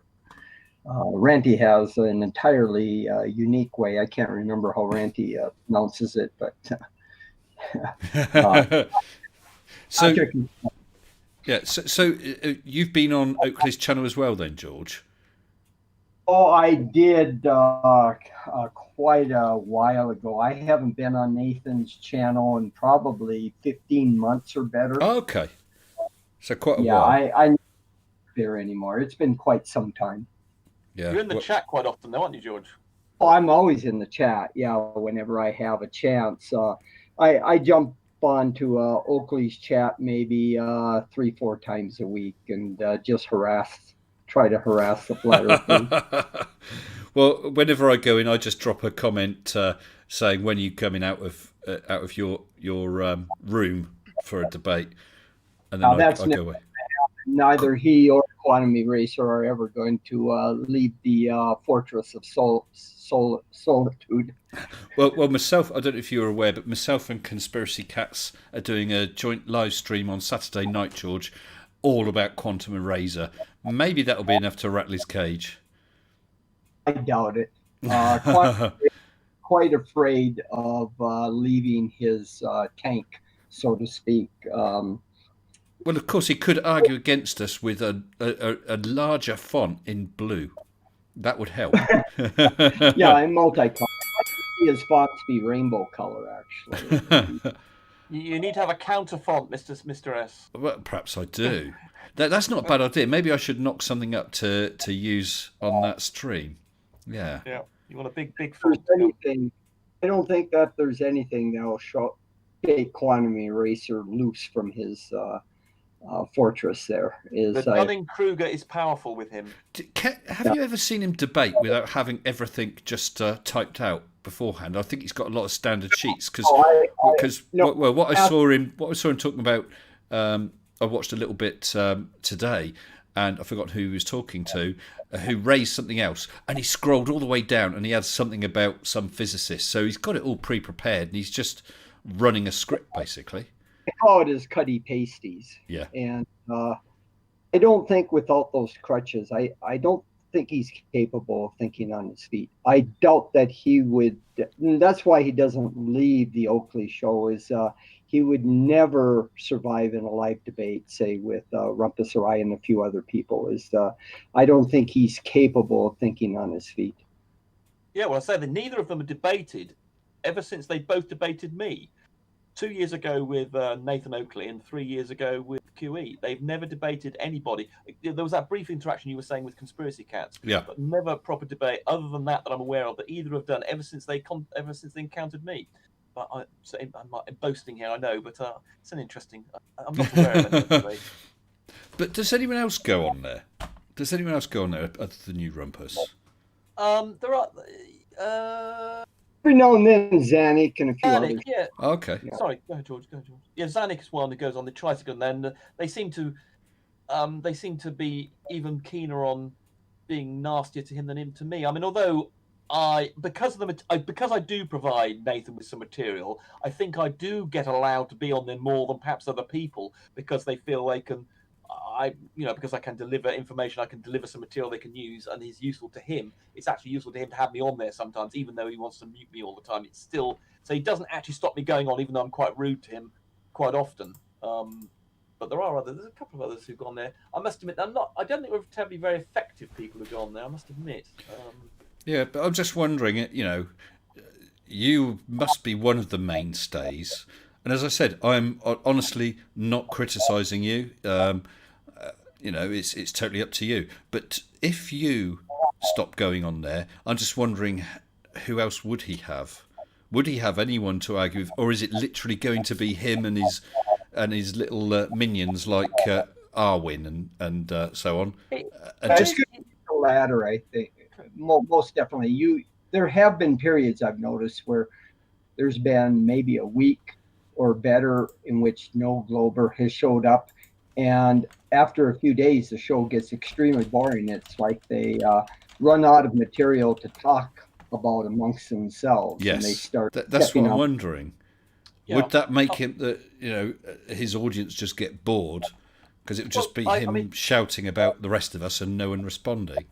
Yeah, I mean, there've been periods prior to the last month, for instance. I think I probably was only on there about 4 or 5 times in 4 or 5 months, and there was a period for about 5 months before that when I wasn't on at all. And actually, he's got more subscribers since, so it doesn't always work. But yes, there are periods when he does seem to, when nobody's been on there at all from the Globers, where he does become boring. He does, I think, lose his viewers.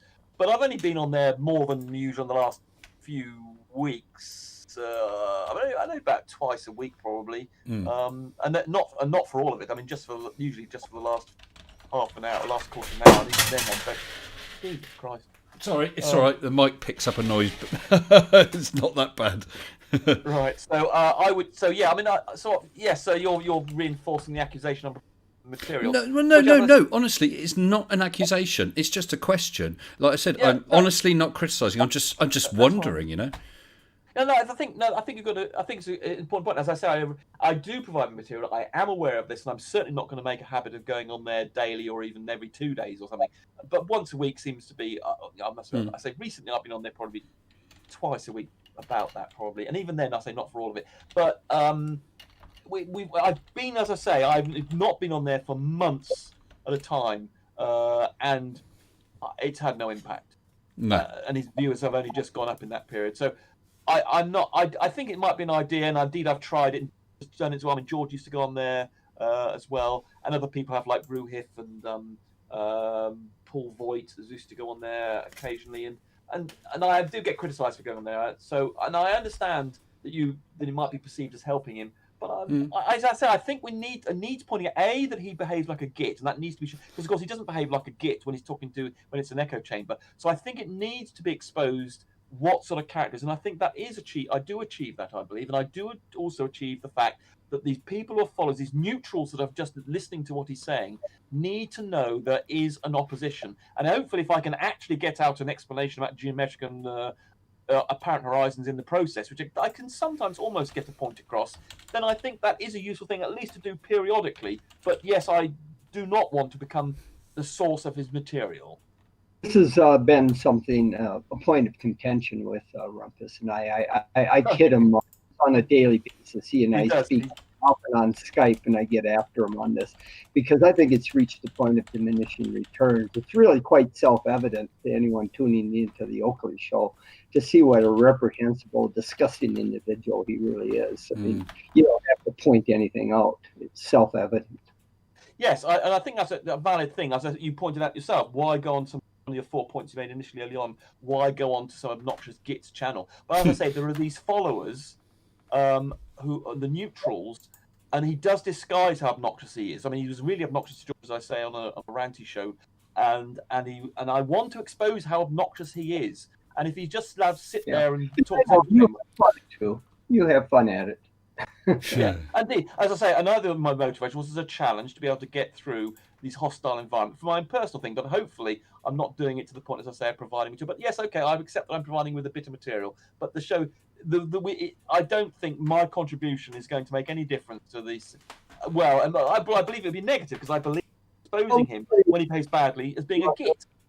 But lately, Rumpus, in our discussions, I pointed out to you that without you, there would be no black swan. There would have been no refraction. There'd be no double horizons. Well, of course, you inadvertently give them, point out things to them that they latch on to, and that's okay. I mean, it keeps the discussion going. I mean, without you, they'd have no material. Well, I'd like to just admit to one thing. It was I who gave the name Black Swan to that image. Oh, God. Yeah, sorry, it's me, actually. It's an amusing contrast. I was trying to explain to some Globers on the Jose channel what the point was being made by the flatties. The fact that you only need to find one exception to the rule about how much the horizon is. And therefore, and they wouldn't understand it. I was having terrible trouble in this hangout, explaining to 10 people, and only one of them understood. So they said, okay, it's exactly the same argument as saying all swans are white, and you only need to find one black swan, because they were saying there's all the other images that therefore were counted. I said, no, their argument is that if they've got all effectively the same as the black swan argument, if we say all the swans are white and they find one black swan, they've invalidated our argument. But of course, the point is that we don't claim the geometric horizon is the horizon we see. It is the apparent horizon determined by refraction. So when QE went on about this argument saying you shouldn't be able to see further, yes, you should, because you're denying refraction, which comes to another point. They can never cope with more than two factors on a cause. So the fact that the apparent horizon is caused by two things, the Earth's geometry and refraction, is one too many things for them to understand. So it's throughout. Two factors and that's it. They're gone. So unfortunately, I then called this the Black Swan to make the argument clear to some people on Jose's channel, and then QE happened to watch this, and on the next day, he actually said he'd heard me. He actually gave me a load of props and said QE, Rumpus did a really good job of explaining my point to them, and he called it a black swan. And then the next day, he then came out and then advertised it as the black swan. So in fact, I'm responsible for this thing being called the black swan. Well, at this point, Rumpus, I've got a few of my regular viewers who have popped into the live waiting room. So in a minute or two, I'm just going to bring a few people in. I see there's a super chat just popped up from Irish Dublin girl even for $2 US saying tequila is good. Everyone should have a shot. And why not? So I'm going to bring some people in. As I said, that I think they're pretty much all regulars, and we'll see where this goes. So there's one I'm going to bring in last, but as a last but not least. So we have Mr. Stephen C. We have Flint. Good evening to you, Flint. We have Mr. S. Pie Parrot. There's a new And we have chat. Farmer's Boy. It's getting crowded in here. And last but not least, I'm bringing in Mr. Clapperjack. Hopefully people have seen... Hello, Jack. Hopefully people have seen that we have posted links to Jack's channel a couple of times in the stream. And Jack, once again, I would like to take this opportunity to say thank you very much for this wonderful, wonderful 5K plaque. I really, really appreciate it. The time and effort that went into that is... I'm really grateful, and it will be going on the shelf when I get my shelf up. So thank you, Jack. Glad you liked it. I certainly do. So, everybody, what do you think of tonight? I invited Rumpus on to give him a chance to talk, and Rumpus, you've talked, and I mean that. Hopefully, I can provide you with some material. Well, it's all interesting stuff. You know, it's nice to actually see you get a chance to talk. So who do we have? So we have Stephen C. Hello, Stephen. How are you? I'm doing good. Just working on another project for you. Oh, that's interesting. We got to hook up at some point, haven't we? I mean, we keep messaging back and forth, and we got Parrot. How are you, Pip? I'm good, thank you. How are you? I'm fine. I did enjoy one of your recent vids. I forgot which was your most recent one. Well, I did one this morning. Oh, no, it was a couple of days ago. I think it was one that you had. Nerd. The what? Oh, the nerd. Yes, that was it. The nerd. Yes. That's a Ladybird book. So good stuff. So if anyone hasn't had a look at Pip's channel, have a look, have a laugh. And we've got Flint. Hello, Flint. How are you, sir? I'm doing well. Just a bit tired and preparing myself mentally for my exams. First on Saturday. Good luck with that. Are we allowed to know what their exams in? It is advanced digital design. Basically, you know what processors are. There's a new Simple to understand. But I'm doing the other thing, which is programmable logic. This is basically used for hardware acceleration in many common products like a router, where they need to adapt new standards, and so they can change the logic in there to accelerate the operating system or adapt a new standard, so something like that. Okay. I mean, I've got an IT background, but mine was mainframe stuff, so very different. But although I did get down to assembly code level with some of the stuff, and that was very interesting. I really enjoyed that. Got a big kick out of it.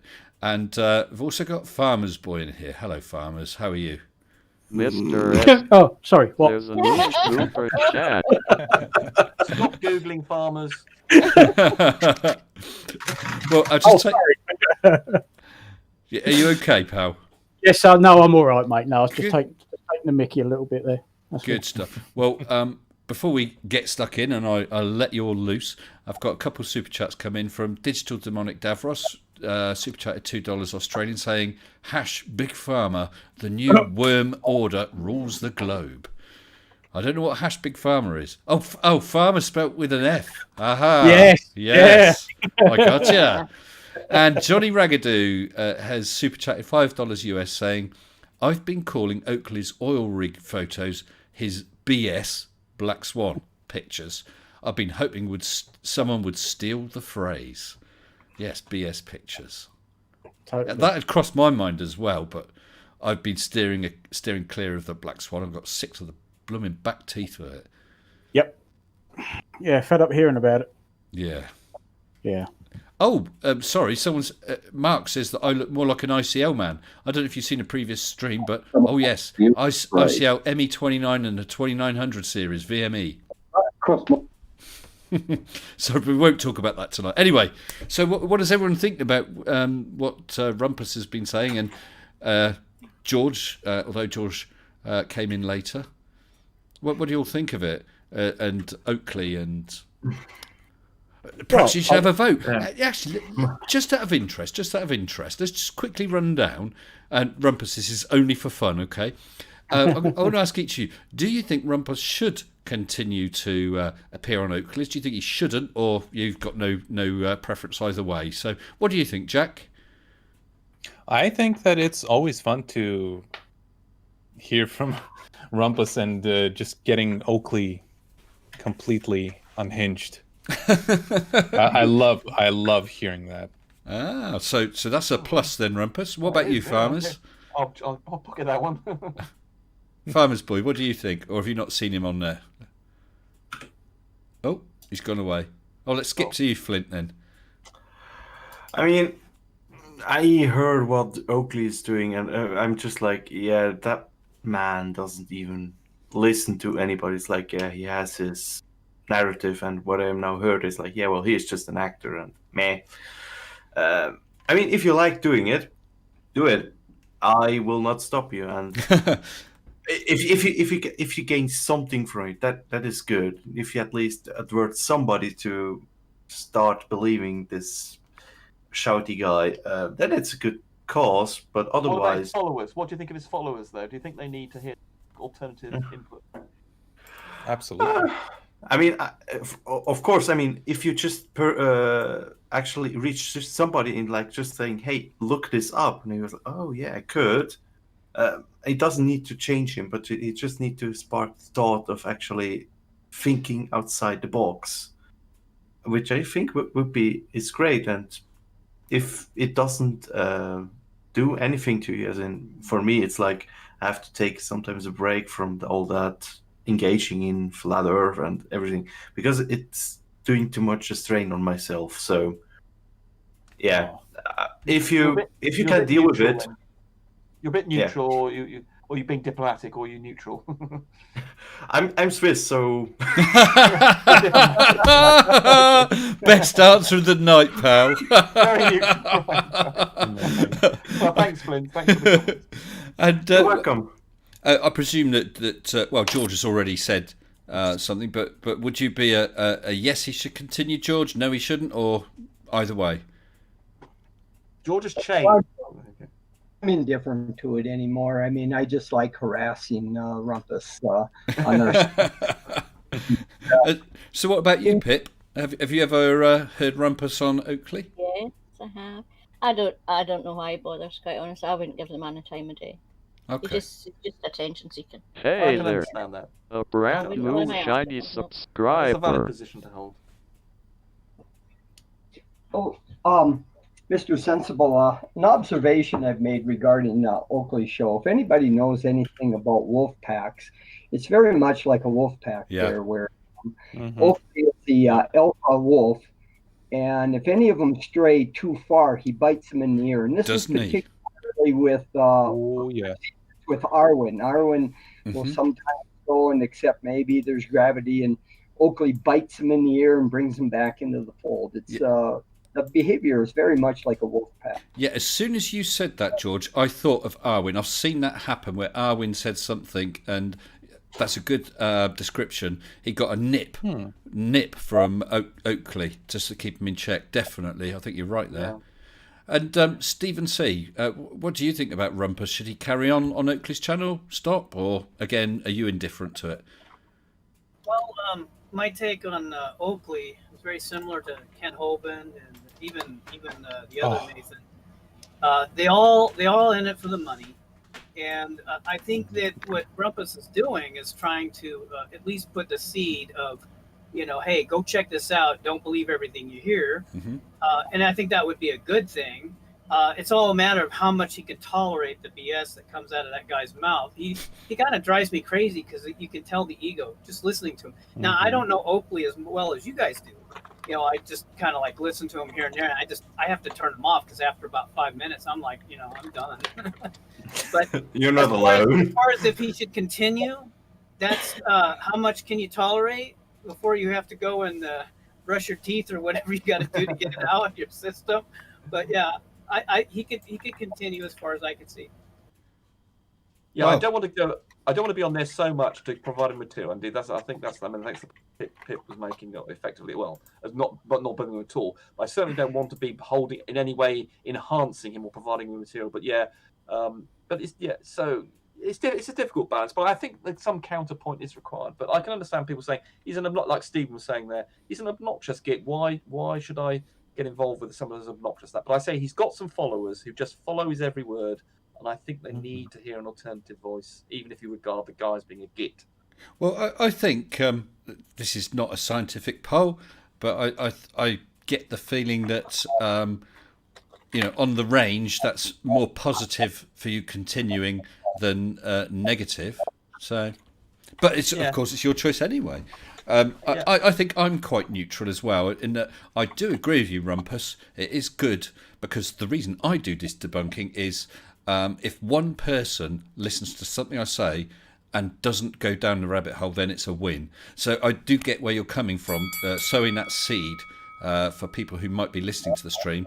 But on the other hand, that is counterbalanced by the fact that he is an obnoxious git, making money out of it, and he's a bit of a shock jock. Difficult call. It is a difficult call. Yeah. And sorry, go ahead, George.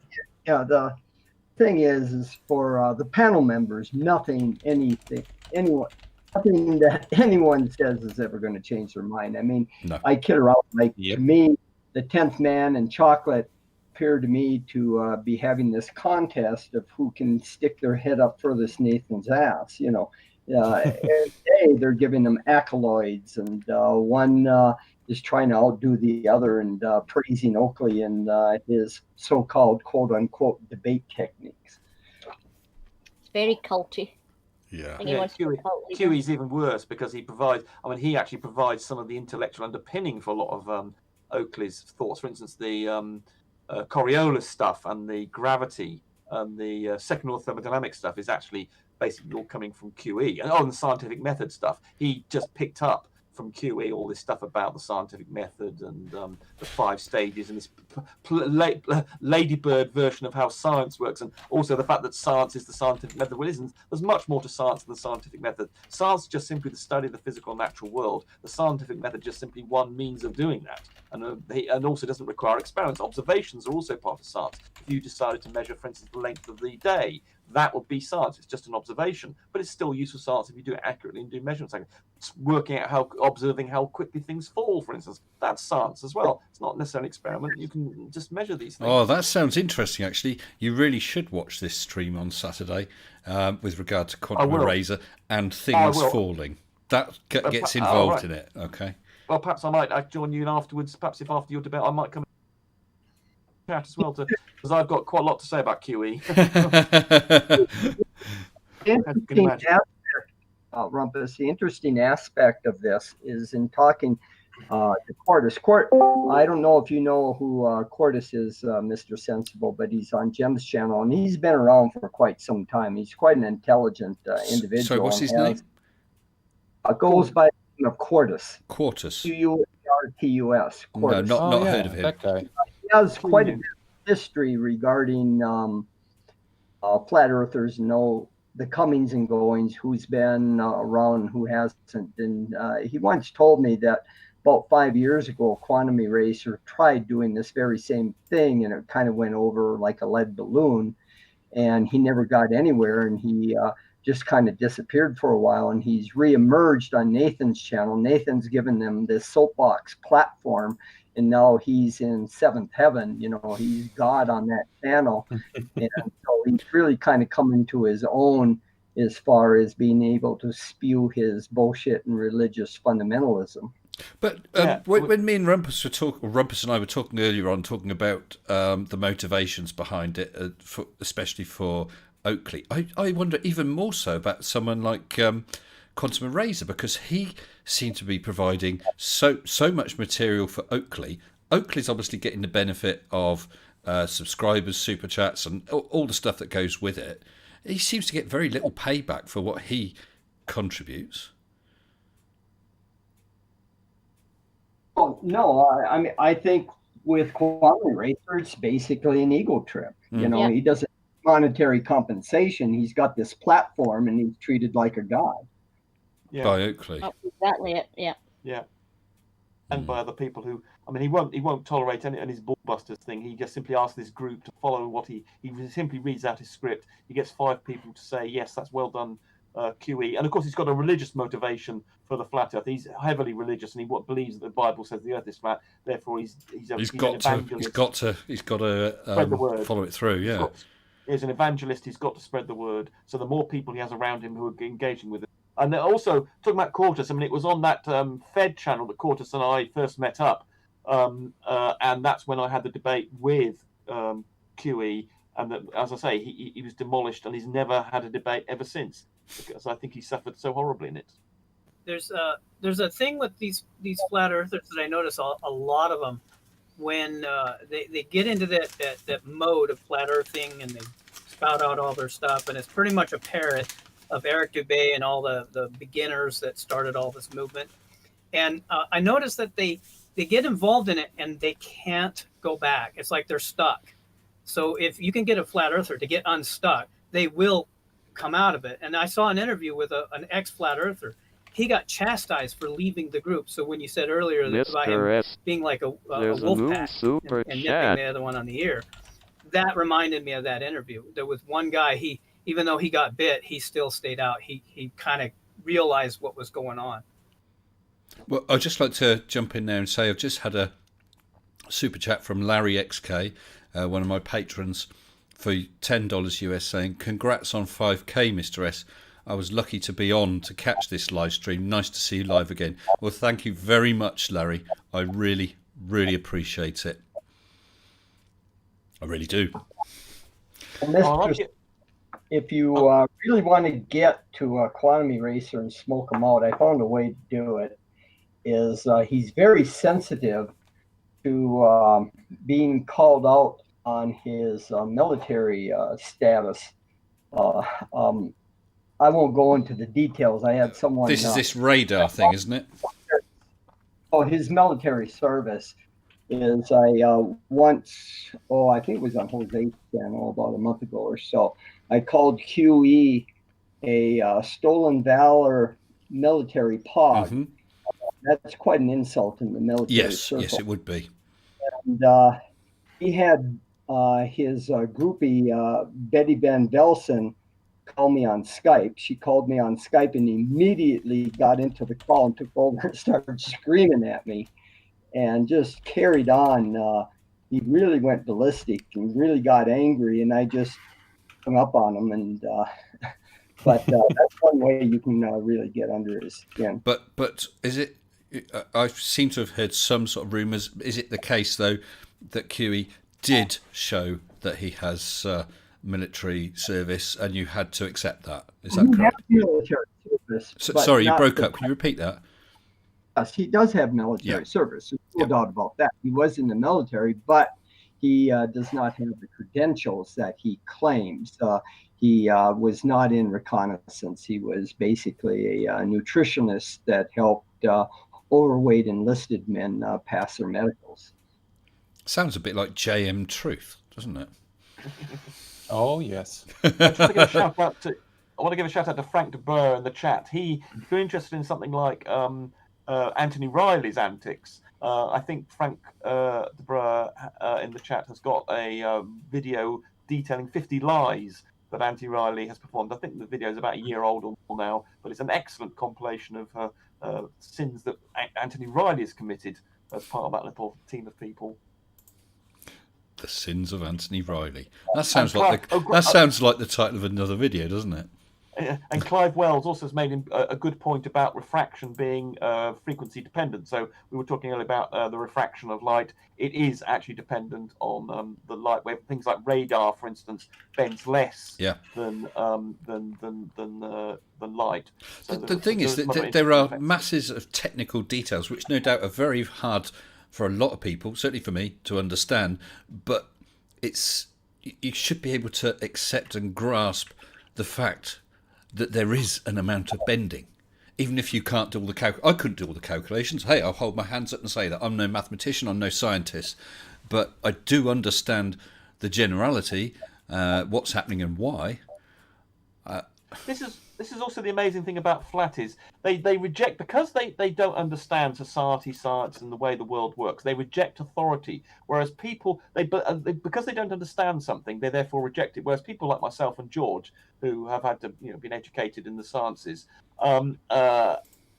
we actually prepared to believe that we're wrong. If this is so, for instance, we get Stephen Hawking talking about it, or any other scientist or other engineer, or talking about a subject which they're experts in, and they've been verified, they're part of an institution or several institutions that verify. We say, okay, I don't understand something, therefore I need to learn. Whereas their position is, if they don't understand something, they're wrong. So in fact they're more conceited. Yes. I've been told off that I'm conceited, but I'm just relaying science. I'm prepared to be very humble in the face of science and overwhelming evidence and experts and institutions that are all have spent, professionals who spent decades doing work and sharing work with other people who are doing the same thing, and then it's all being peer reviewed. And I'm prepared to say, if I don't understand it, that's my problem. They take the opposite view. They don't understand something, it's someone else's problem. And yet there is absolutely no shame. There is nothing wrong with not knowing something or being wrong about something if you can then, having been presented with the evidence,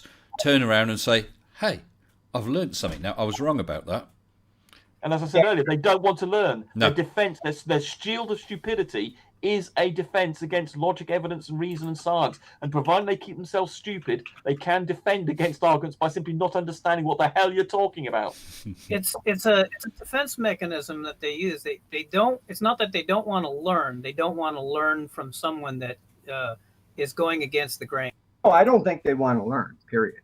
I mean, you see, they have the same arguments day after day, month after month, year after year. Even though we point out aspects of physics that they should look into to clarify their understanding, they never do.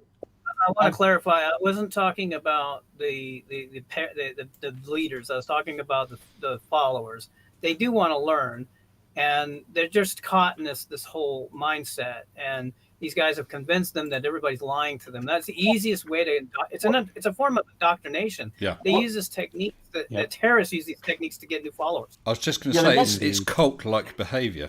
Yes, they want to learn how to put down globers, how to disparage science. They don't actually want to learn about the world. No. They just want to learn how to reinforce or articulate their position more clearly, which indeed people like QE and Oakley do articulate the idiocy more clearly than they themselves perhaps would. So they do find that useful. So they're learning how to reject science more effectively by listening. So they want to learn some things, but they don't want to learn about maths or science or rigor or reality, really. They just want to learn reinforcement, means of reinforcing their wishful thinking. They want to support their wishful thinking. They want to have their opinions reinforced. Well, I think they want to be top dog, and in the subject of science, they are not top dog. They don't have that amount of knowledge because others have more. In which case, if they're shown they're wrong, they're no longer top dog, and that's what they want. That's what they need. Yeah, little world. This is, as we were saying, QE's cult. We've got this cult of Nathan Oakley and QE. So in that little world, they feel as though they've advanced themselves personally, the little leaders, and the other people underneath them want to sort of see this little idolizing, as people have said about QE and Oakley, by reinforcing their wishful thinking, and they want to know how to reject arguments like that come from myself and George and yourself and others.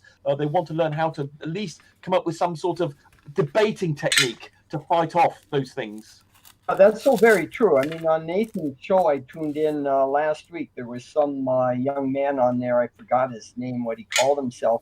He was on there basically asking Nathan to give him tips how to more effectively argue against the Globers and, counter their points. He had no interest in knowing what the truth was or what the actual science is. All he wanted to know is how to defend Nathan's housekeeping points.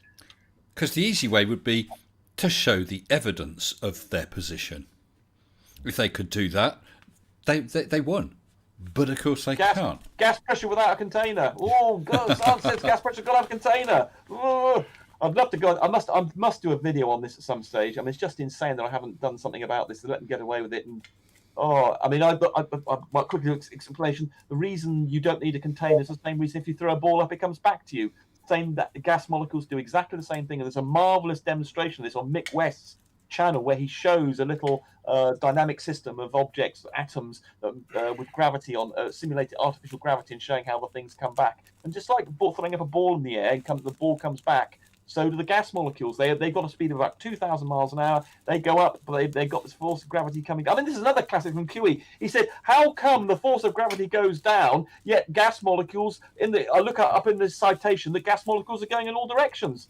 Yes, but that's perfectly fine. You can still have an acceleration down and still be going in other directions. So, for instance, when you go up in the Vomit Comet, you can go up and there's you become weightless, but you can still be weightless and still be going up. You can be going in any direction, but still have an acceleration coming on you down. Just like a bouncy ball. If you had a super bouncy ball that came from the sky, landing at 2,000 miles an hour, it will bounce up again, up into the air. And the gas molecules do the same thing. They might be accelerated downwards, but they come down to Earth and they bounce on them, hit other molecules, and then bounce up again. And this is just another reason why they talk about things like gas not having a weight, that there's no such thing as gravity. There's a new argument out there. Have you guys heard about it? It involves a gas pressure. And I only bring this up so I don't forget, because it's something new I heard last night on a new one of the newer debates that happened yesterday. And right now, and Nathan is picked up on this, and he's parroting this.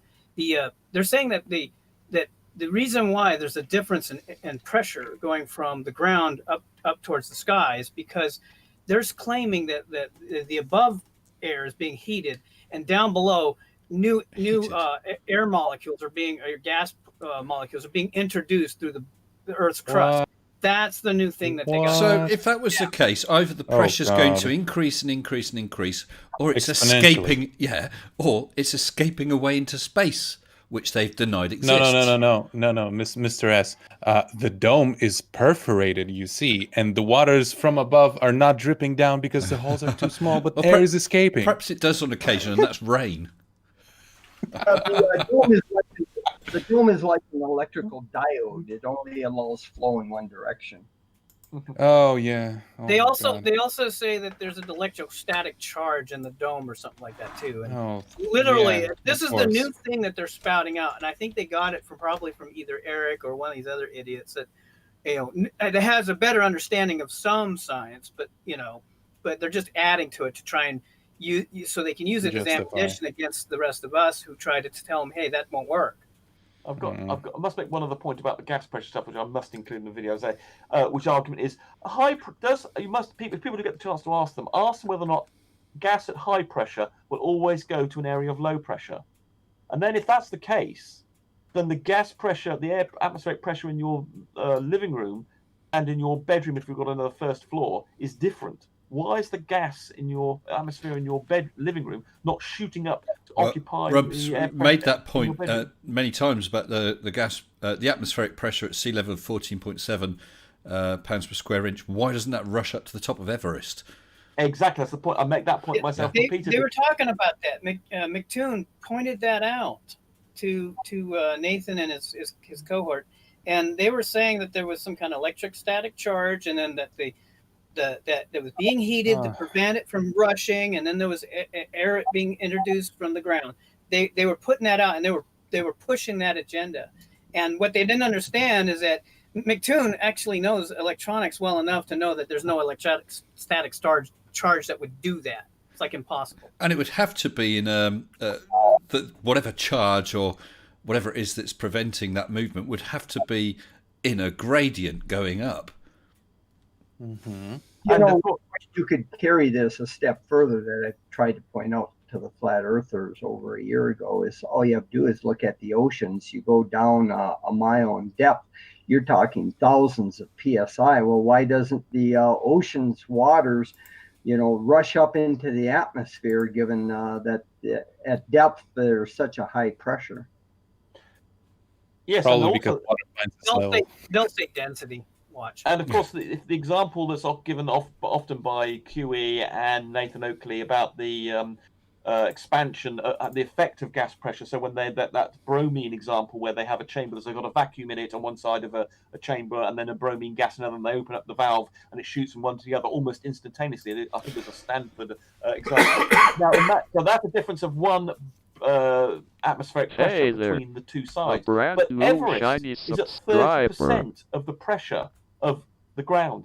So imagine there's an almost, three-quarters, two-thirds of the pressure difference between a vacuum and the ground level here, and that would cause an almost instant vast flow of air up there if it was able to, if gas pressure did equalize and did go from high to low pressure. Be a vast flow, and then this idea that somehow gas is being produced at the surface. Where's that coming from? Exactly, because there's almost neutral. In fact, there's as much gas used up in plants as it's giving out. So the point is the flow, to keep up a gas pressure difference of near vacuum for this flow would be absolutely enormous. If you look at the speed with which that example is given of the flow of remember, these atoms are moving around 2,000 miles an hour odd. The flow in that little chamber went from one to another as instantly, because it's going about 2,000 miles an hour. The flow that would be, if you switched off gravity, the flow of the atmosphere that would shoot up would be more than just a hurricane. It would lift everything up and shoot everything up. So it's just a ridiculous. If you ever meet anybody arguing that gas is produced at the surface, A, that doesn't happen to anything like the required of them, but B, the flow of air, the flow of atmosphere to move up to maintain that would be so vast as to be vast. Well, I've yet to see them put forward this argument. I'll look forward to that. Oh, I say all the time. That's how they claim the gradient. A few Hail Mary. Just saw the temperature here in Loveland, Colorado, just hit 33. And there we have a pressure. So the pressure difference, when we talk about how do you have gas without a container, that just simply means how do you have a vacuum on one side of a container with the air pressure that whatever's in there, whatever gas you've got in there is pressure. But that's exactly the same thing as saying, well, why doesn't the air in your living room go up to your bedroom upstairs? Because there's no container there. So how come that's not happening? And of course, it's because there's a force acting on it. The same force that keeps us applied to the ground, and the same force you can measure on your bathroom scales is acting on those little molecules in the same way that the ball thrown up in there has a force of gravity acting on it, just like the molecules have as well. Mr. Sensible, the state of affairs that we find ourselves in, we have ourselves to blame, basically. We have let the flat earthers drive the narrative. They're always bringing the questions to us. We're never holding their feet to the fire to provide flat earth proof. We ask for it, but we don't hold their feet to the fire. One of the arguments that sayings that I hear flat earthers with these photographs and stuff saying all the time is that we we see too far. Well, on the flat earth, we don't see far enough. I mean, on the flat earth, you should be able to go to the south shore of England and see the Eiffel Tower at nighttime on the flat earth, the lights of the Eiffel Tower. I mean, the world distance photograph is close to 400 miles, about half the distance to Eiffel Tower from the south shore of England. So, instead of letting them get away with saying we see too far, I think you should reverse it and just say we don't see far enough. But people have said things like this, but you're right. They don't provide evidence for a flat Earth. They make some proclamation without any evidence at all and attack the globe. Yeah, it's kind of like what JM did. Is basically, hey, look, it's coming back black.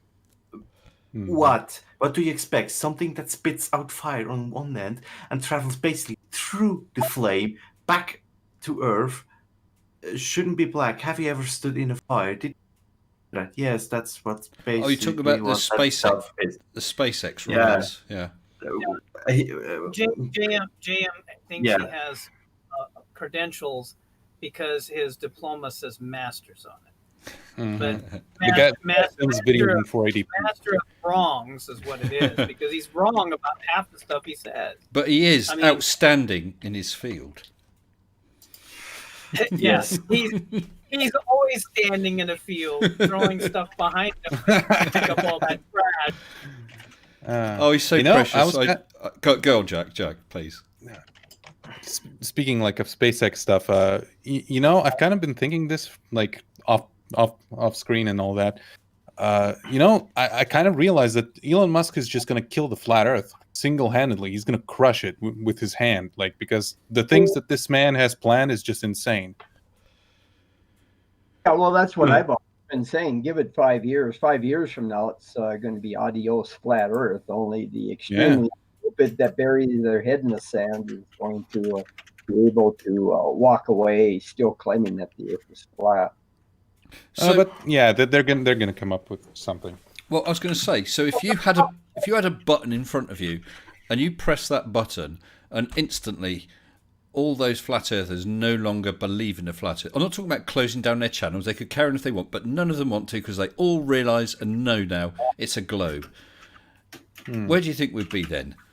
What would we do then? A lot of fun would go I into our lives. There's always plenty of conspirators out there to choose from. Well, that's true. Plenty topics. We could always we There's could plenty all of move crazy. into the field of naughty children's books, Pip. You'll have some. We could. You'll have some. No. That's mine. You know, I think that QAnon doesn't really get the spotlight that it deserves. Because that stuff is mad. It is. What those people believe is just amazing. Some of the stuff that comes out of there is like old posts, and it's relevant to now. And it was posted months ago, and it's weird. It's like, how do they do this? Problem is, it's so closely linked to politics. And, yeah, that's the whole problem. And I mean, you could because be if you dip your toes in that. I could be criticising something about QAnon, just QAnon, and people on the left or people on the right would take offence. Well, I'm not attacking the left or the right. I'm attacking QAnon. But people can't always separate that. I mean, I understand that. People get very, very invested in their beliefs and politics. And that is not a hard science that you can say, there you go, that there's a measured weight of QAnon. And do you know what I mean? There is no hard and fast. There's always going to be opinions. Yeah.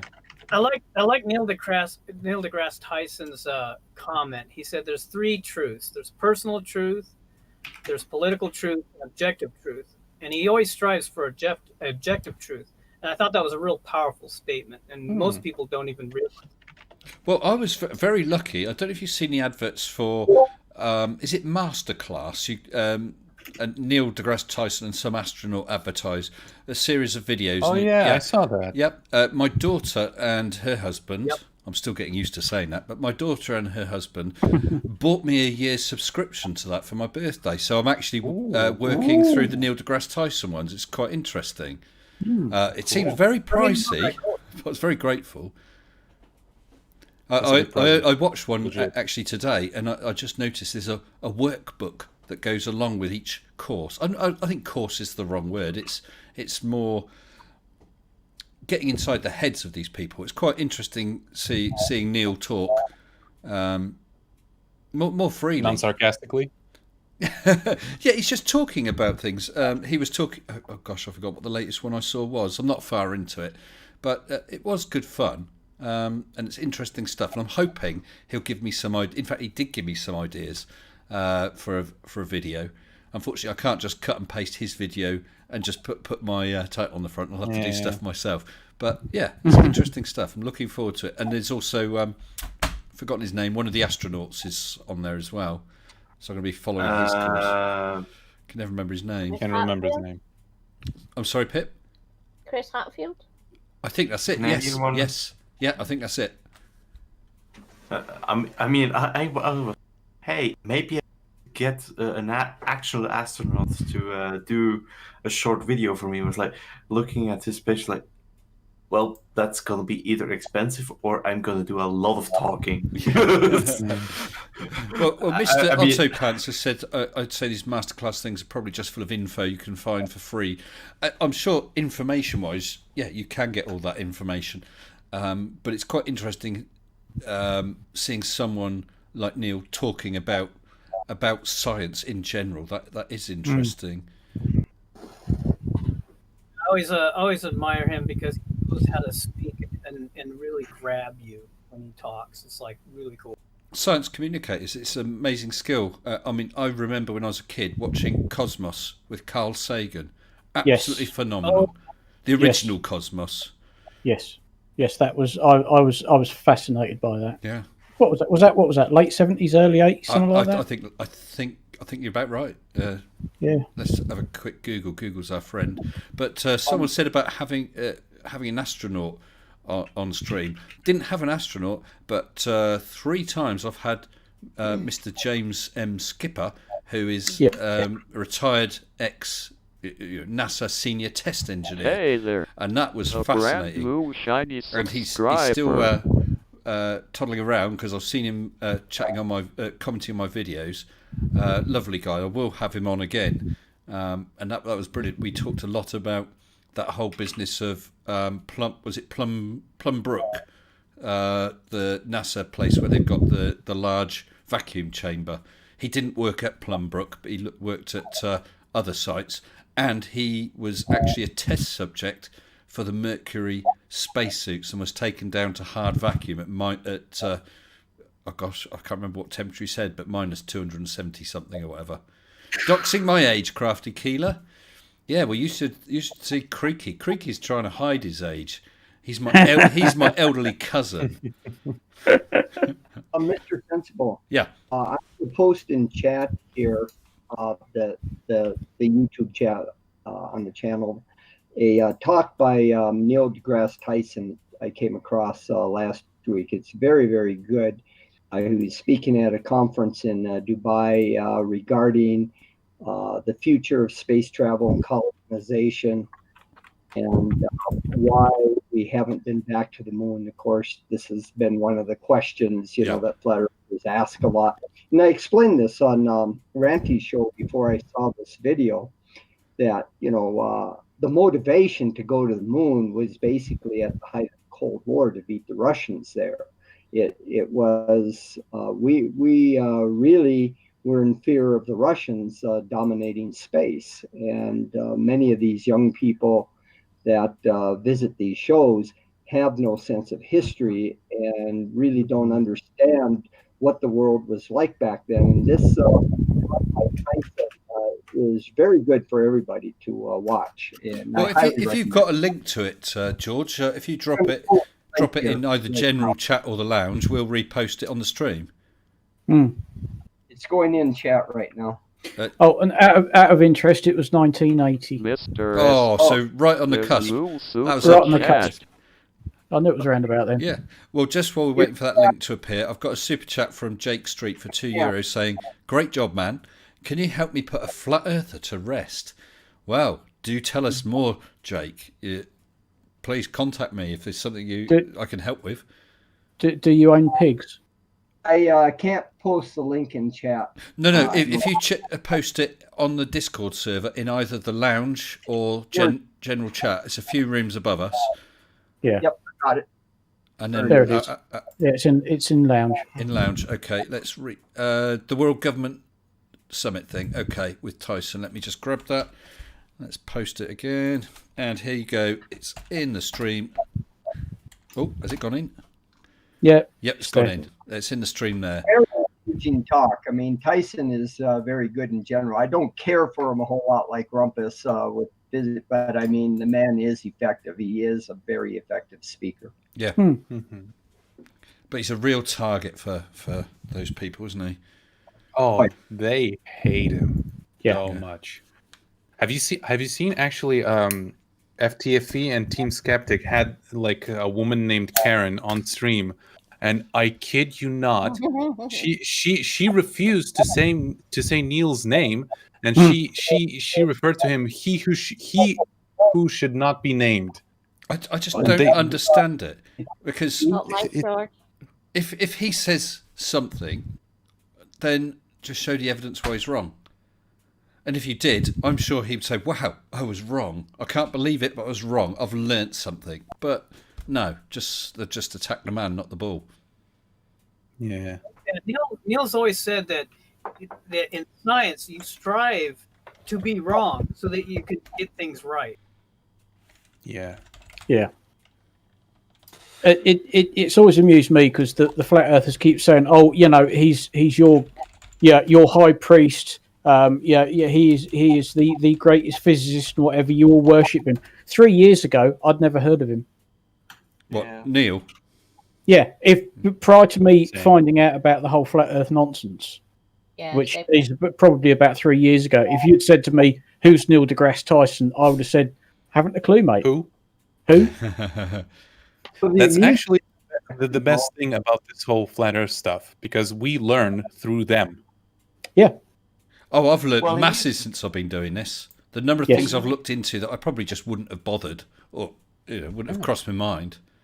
Definitely.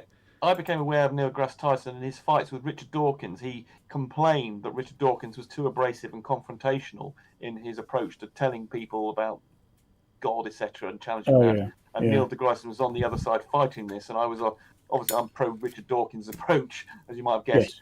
Yes. And, no, really?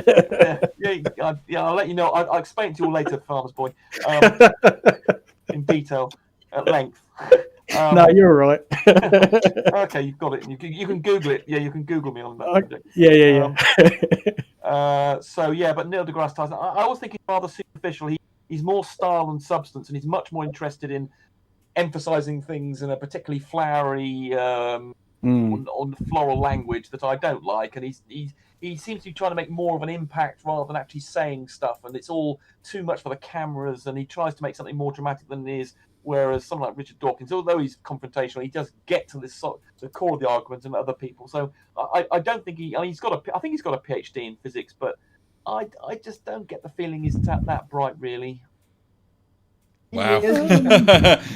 Oh, believe me, he is. But he is PhD in astrophysics, and he is an effective speaker. I will give him that, and he does manage to get to the layman's level in explaining things. He is very good at when he does explain and not entertaining. He is very effective. Yeah, too bad that even people don't understand his layman's explanations, like flat earthers.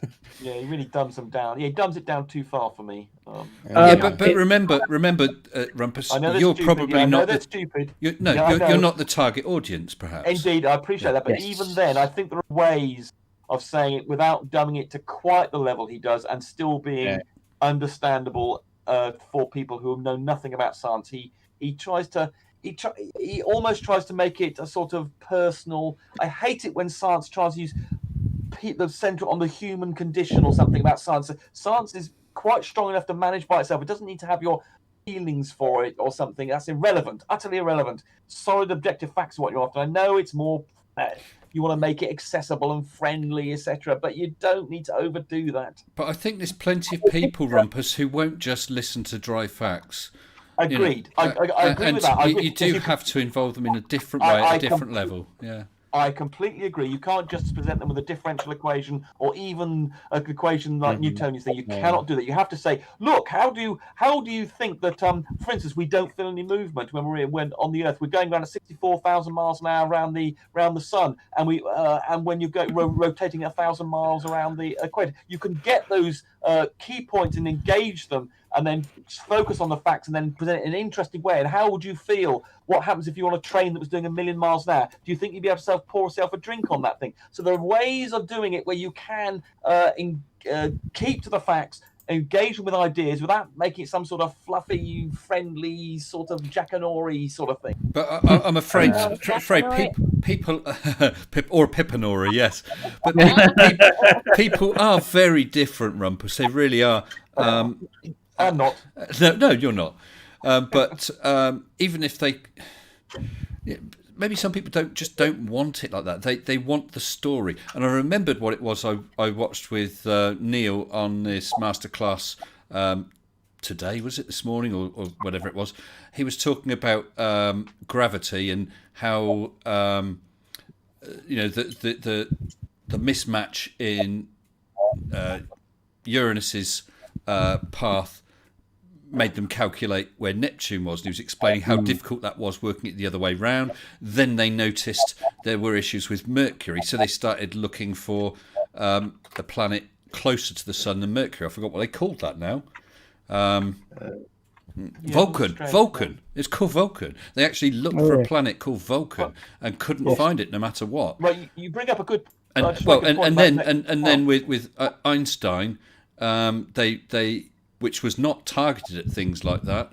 They applied that and then found that because it's so close to the Sun, those gravitational effects were expected. Yeah. And it all tied up nicely. And he told it as a nice story rather than. That's what you can do. I'm not suggesting you go and present a cold, hard general relativity facts. So, for instance, the way I would say it was the orbit of Mercury was a problem for people because it seemed to invalidate Newtonian physics. Yes. Then along came Einstein and said, this general relativity explains the fact that the orbit of Mercury precesses, and obviously you want to draw a diagram for that. So there are ways of doing that I think are better. So for instance, here's an example of the mistake that Neil deGrasse Tyson made. He said, for instance, that the Earth was pear-shaped. Yes. Now, he said that for effect. He said that because he's trying to engage, trying to make it accessible, trying to introduce a nice sort of fruity subject, trying to have a bit of a glee about it, have a bit of a laugh.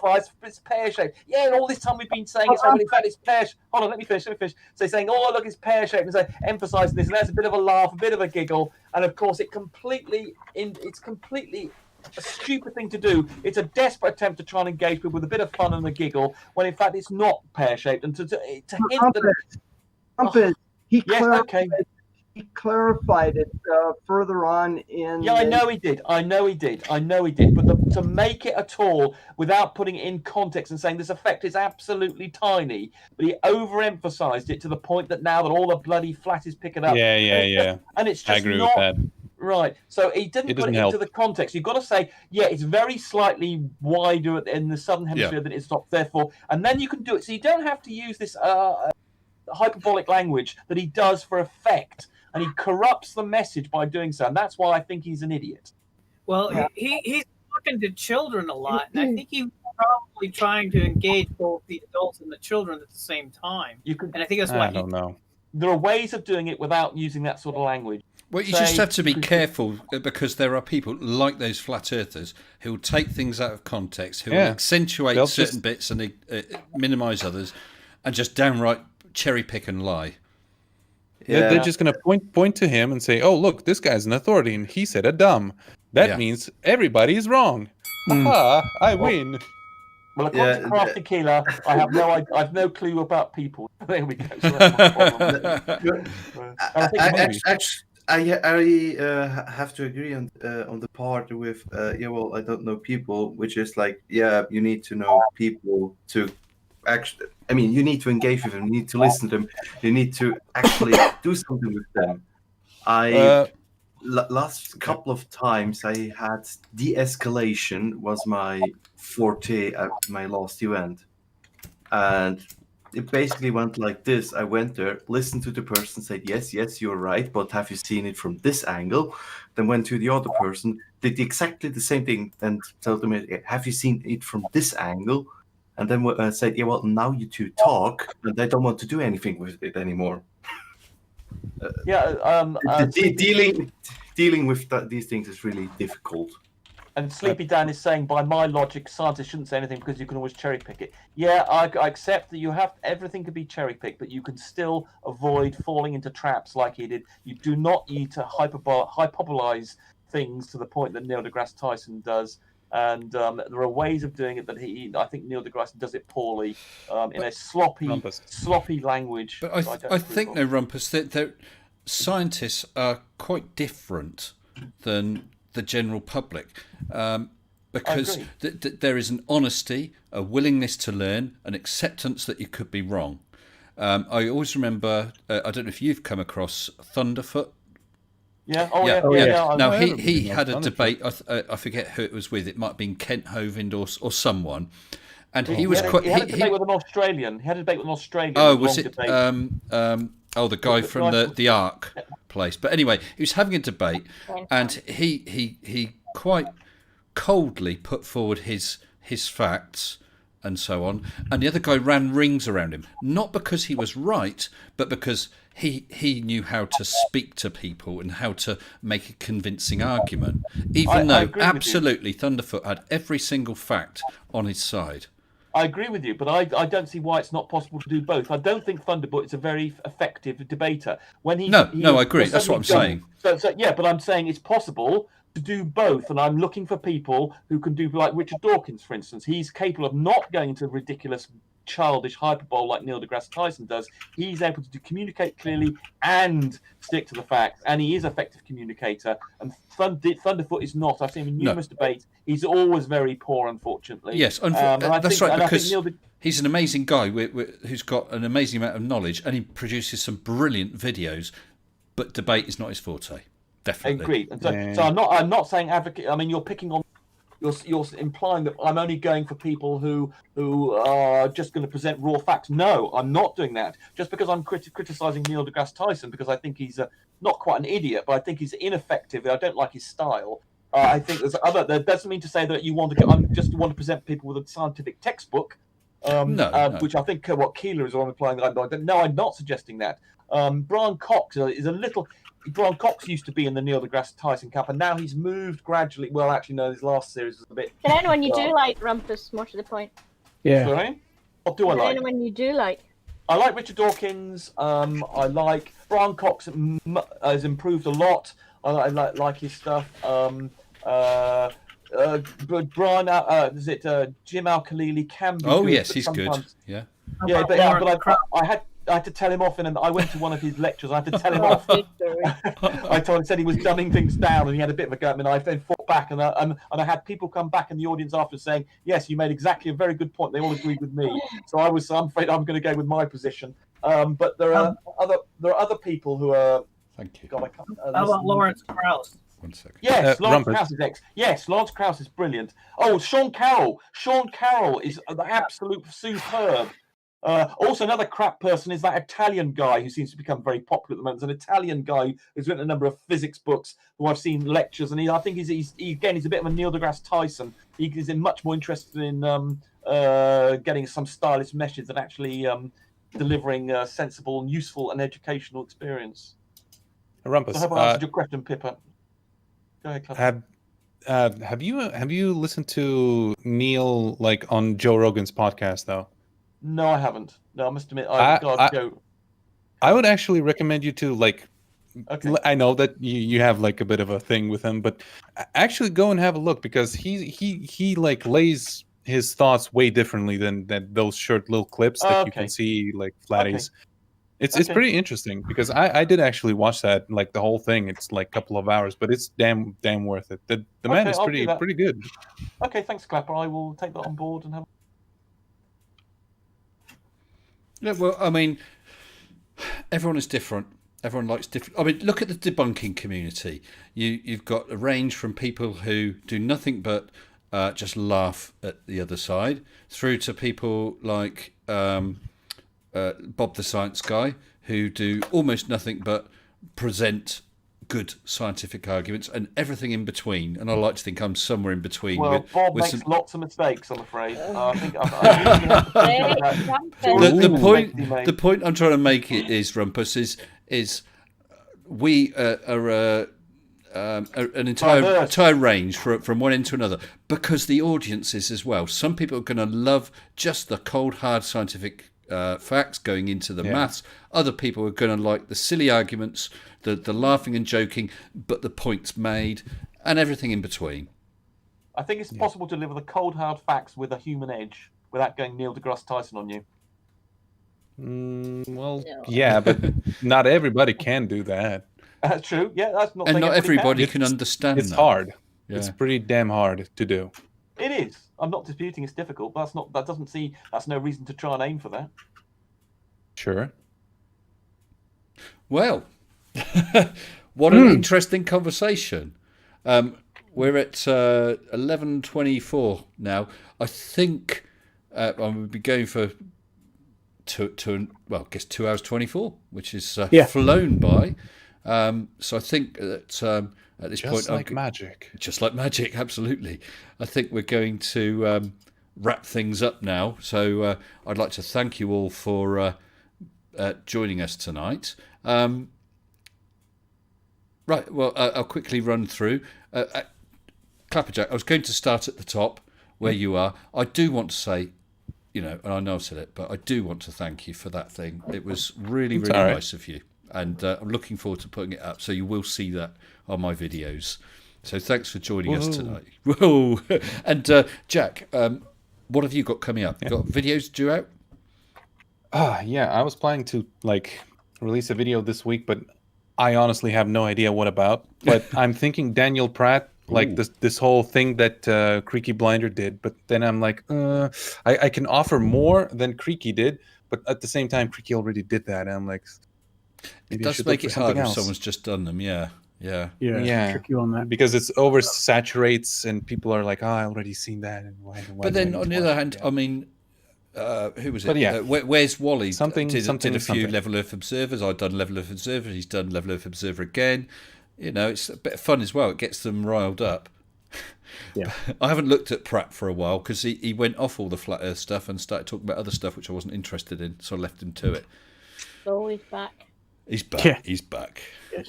And his Olympic swimming pool. Oh yes, I heard something about that. Yes. Oh dear. And Farmer's Boy, thank you again for joining us. How are you, pal? All right. Yeah, I'm all right. I had a bit of a moment when my computer froze up, and then when I managed to get back in, my mic wouldn't work. So, but I swore at it long enough that it magically fixed itself. So yes, no, it's been fun. Whilst I've been here and actually been able to join in, it's been entertaining. So thank you. It stopped you commenting on whether or not I should carry on talking to Oakley. Oh, that's it. We asked everyone else. So do you think that Rumpus should continue with Oakley, should abandon it, or you've not got any feelings either way? Right. What I'm trying to remember what I said now. Personally, I think he's quite mad, but if he wants to do it, then hey, go for it. And if you're winding him up and frustrating him, which you clearly are, then fair enough. I mean, you're a braver man than I. I'd never set foot in that place, but yeah. If you enjoy it and you can tolerate it, then hey, go for it. I'm not going to make a habit of it. But that's quite a bit late for that, isn't it? Look, I've had 6 months breaks from the guy. I've the periods of months and months when I haven't been on there. So come on. Okay, that's fair enough. Then. Yeah, well, Rumpus, okay. I think it's quite interesting because you've heard the free opinions of people, what they think. So that's got to be useful. I think they're generally from what's the word from the middle to go for it, really.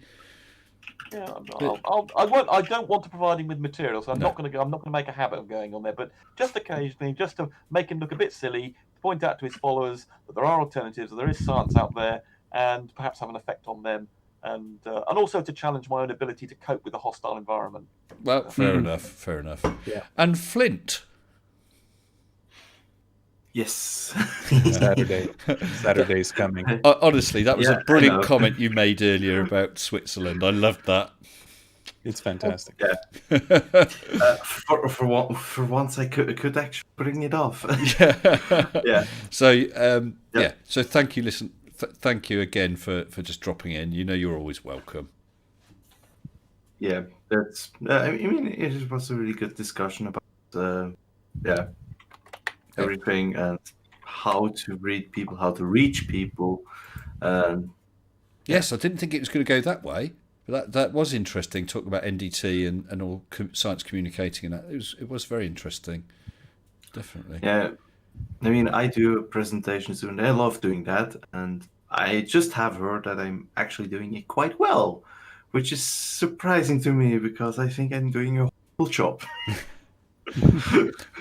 Well, but you keep up the good work. Apparently people like me, so I keep doing it. Yeah, why not? Well, thank you very much. And George, it's good to meet you and chat with you for the first time because I've heard your name plenty of times.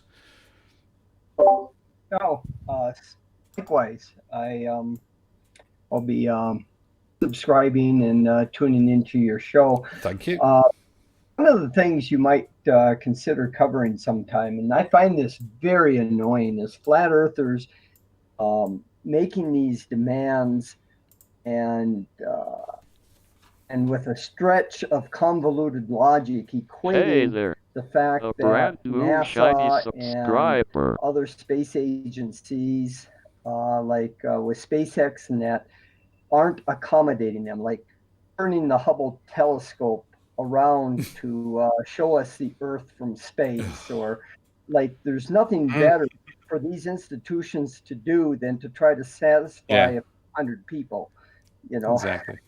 Who wouldn't be satisfied even if that happened? Yeah, they just say CGI. Yeah, that's it. Yeah. Well, thank you very much for dropping in, George. That was great, and you too, of course, are welcome any time just to jump on one of my streams. Okay. Thank you. I'll be back. Excellent. And Pip, what I want to know is, what's the next storybook? The next story is written by myself. Oh, you did one recently, didn't you? I have to start writing them. Yes, I did. Well, no, it was written for me by a subscriber who wishes to remain anonymous. Oh, okay. Because I'll let you into a little secret. Uh-huh. I've been thinking about doing one for you as well. Oh, brilliant! Yeah. Yes, really. Yes, that would. But there would be no artwork. You'd have to sort that out. Oh no, I'll do all that. Cool. I shall bear that in mind then. That'll be interesting. But I do enjoy it. And I made a comment. I think it was on your premiere, a recent premiere, when in the video you stumbled over a word, and I laughed. But the thing is, I think it's brilliant. It's the ones that you've just read, and it's very obvious it's the first time you've read them, and you start giggling or whatever. That's the best. Keep that up, definitely. Well, that one I sent you in the DM before, Mary's Lucy. Yes. 209,000 views. Wow. I hope you're monetized, Pip. No, they wouldn't monetize that one for some reason. Wow. And what's your subscriber count like? My subscriber count is I think I need 16 to get to 1,500. 16? How many people we got in here? How many people got in here right now? Come on. We've got 108 in here. Surely 16 of you haven't yet come across Pip's channel. Let's get her link in there. We'll see if we can get you over that hump. Definitely. It's worth it. Not only am I subscribed, my mug is due next week. Oh, yes. Wow. Nice one. Well, keep it up, Pip, because I love it. I love it. No worries. So more pussycats on Friday. Excellent. Yay! Excellent. And Stephen C. My first time being in your little chat here with the live stream. It's been fun. Good. Just so everyone knows, I'm not as knowledgeable as the rest of you guys on the flat Earth stuff. I kind of jumped in late on the game, started off with Team Skeptic and Fight the Flat Earth, but I'm familiar with electronics, and I'm also prior service. So, and that's about it for me. But thank you very much for letting me hop in and say a few words. You're very, very welcome. And Pip, Larry XK has just subbed to you. Oh, thank you, Larry. So let's have a quick look what you're on. 1.49. Obviously, you get the more accurate figure. Yeah. So you said 16. So it's less than that, though, isn't it? Yeah. I'm still on 1.486. Oh, right. Yeah. Sometimes the subscriber counts don't marry up, do they? It's a bit odd. 1.492. 8 to go. 8 more. Come on, 8 more. We don't. Nobody can go until we reach that 1.5. Not stopping the stream till you. Oh dear. Look, thank you very much. And cheers, Stephen. You're always welcome to drop in. Okay. So, people, what I'll do is I'll move you all over to the live waiting room where you're welcome to chat for a while, and I'll just have a final word with the Rumpus. So, thank you, each and every one of you, for joining us tonight. Really appreciate it. It's been an interesting chat. So, Rumpus, I hope you've enjoyed it, sir. Yeah, indeed. Yeah, that was fun. Yeah, so I had a list of about 10 things to talk about. So no! No.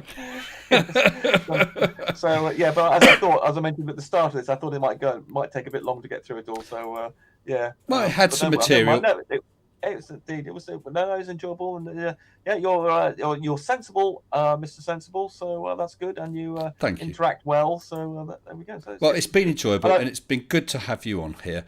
And yeah, go on. I must have someone in chat. NZD20 said, "Yay, Rumpus is here, is it? The globe we all love to hate.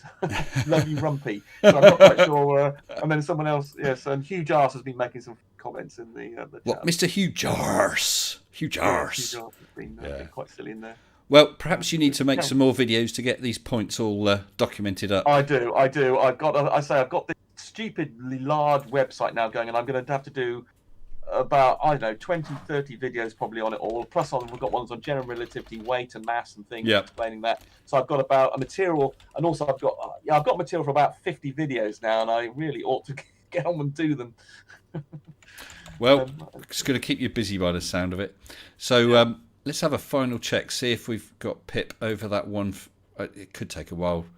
It's still saying 1.49. Pip, well, I'm sure she'll get there very, very soon. Enjoyable stuff. Basically, adult books. You'll see. You'll love it. Absolutely love it. Rumpus, thank you, sir, because it was quite short notice when I contacted you, so I do appreciate you coming on. So all the best. And if you're going to carry on with that Oakley, give him hell. I will let you know. I'll tell him you said that. Please do. And say to him that I'm happy to debate him outside the channel, but I'm not going to be sucking his balls.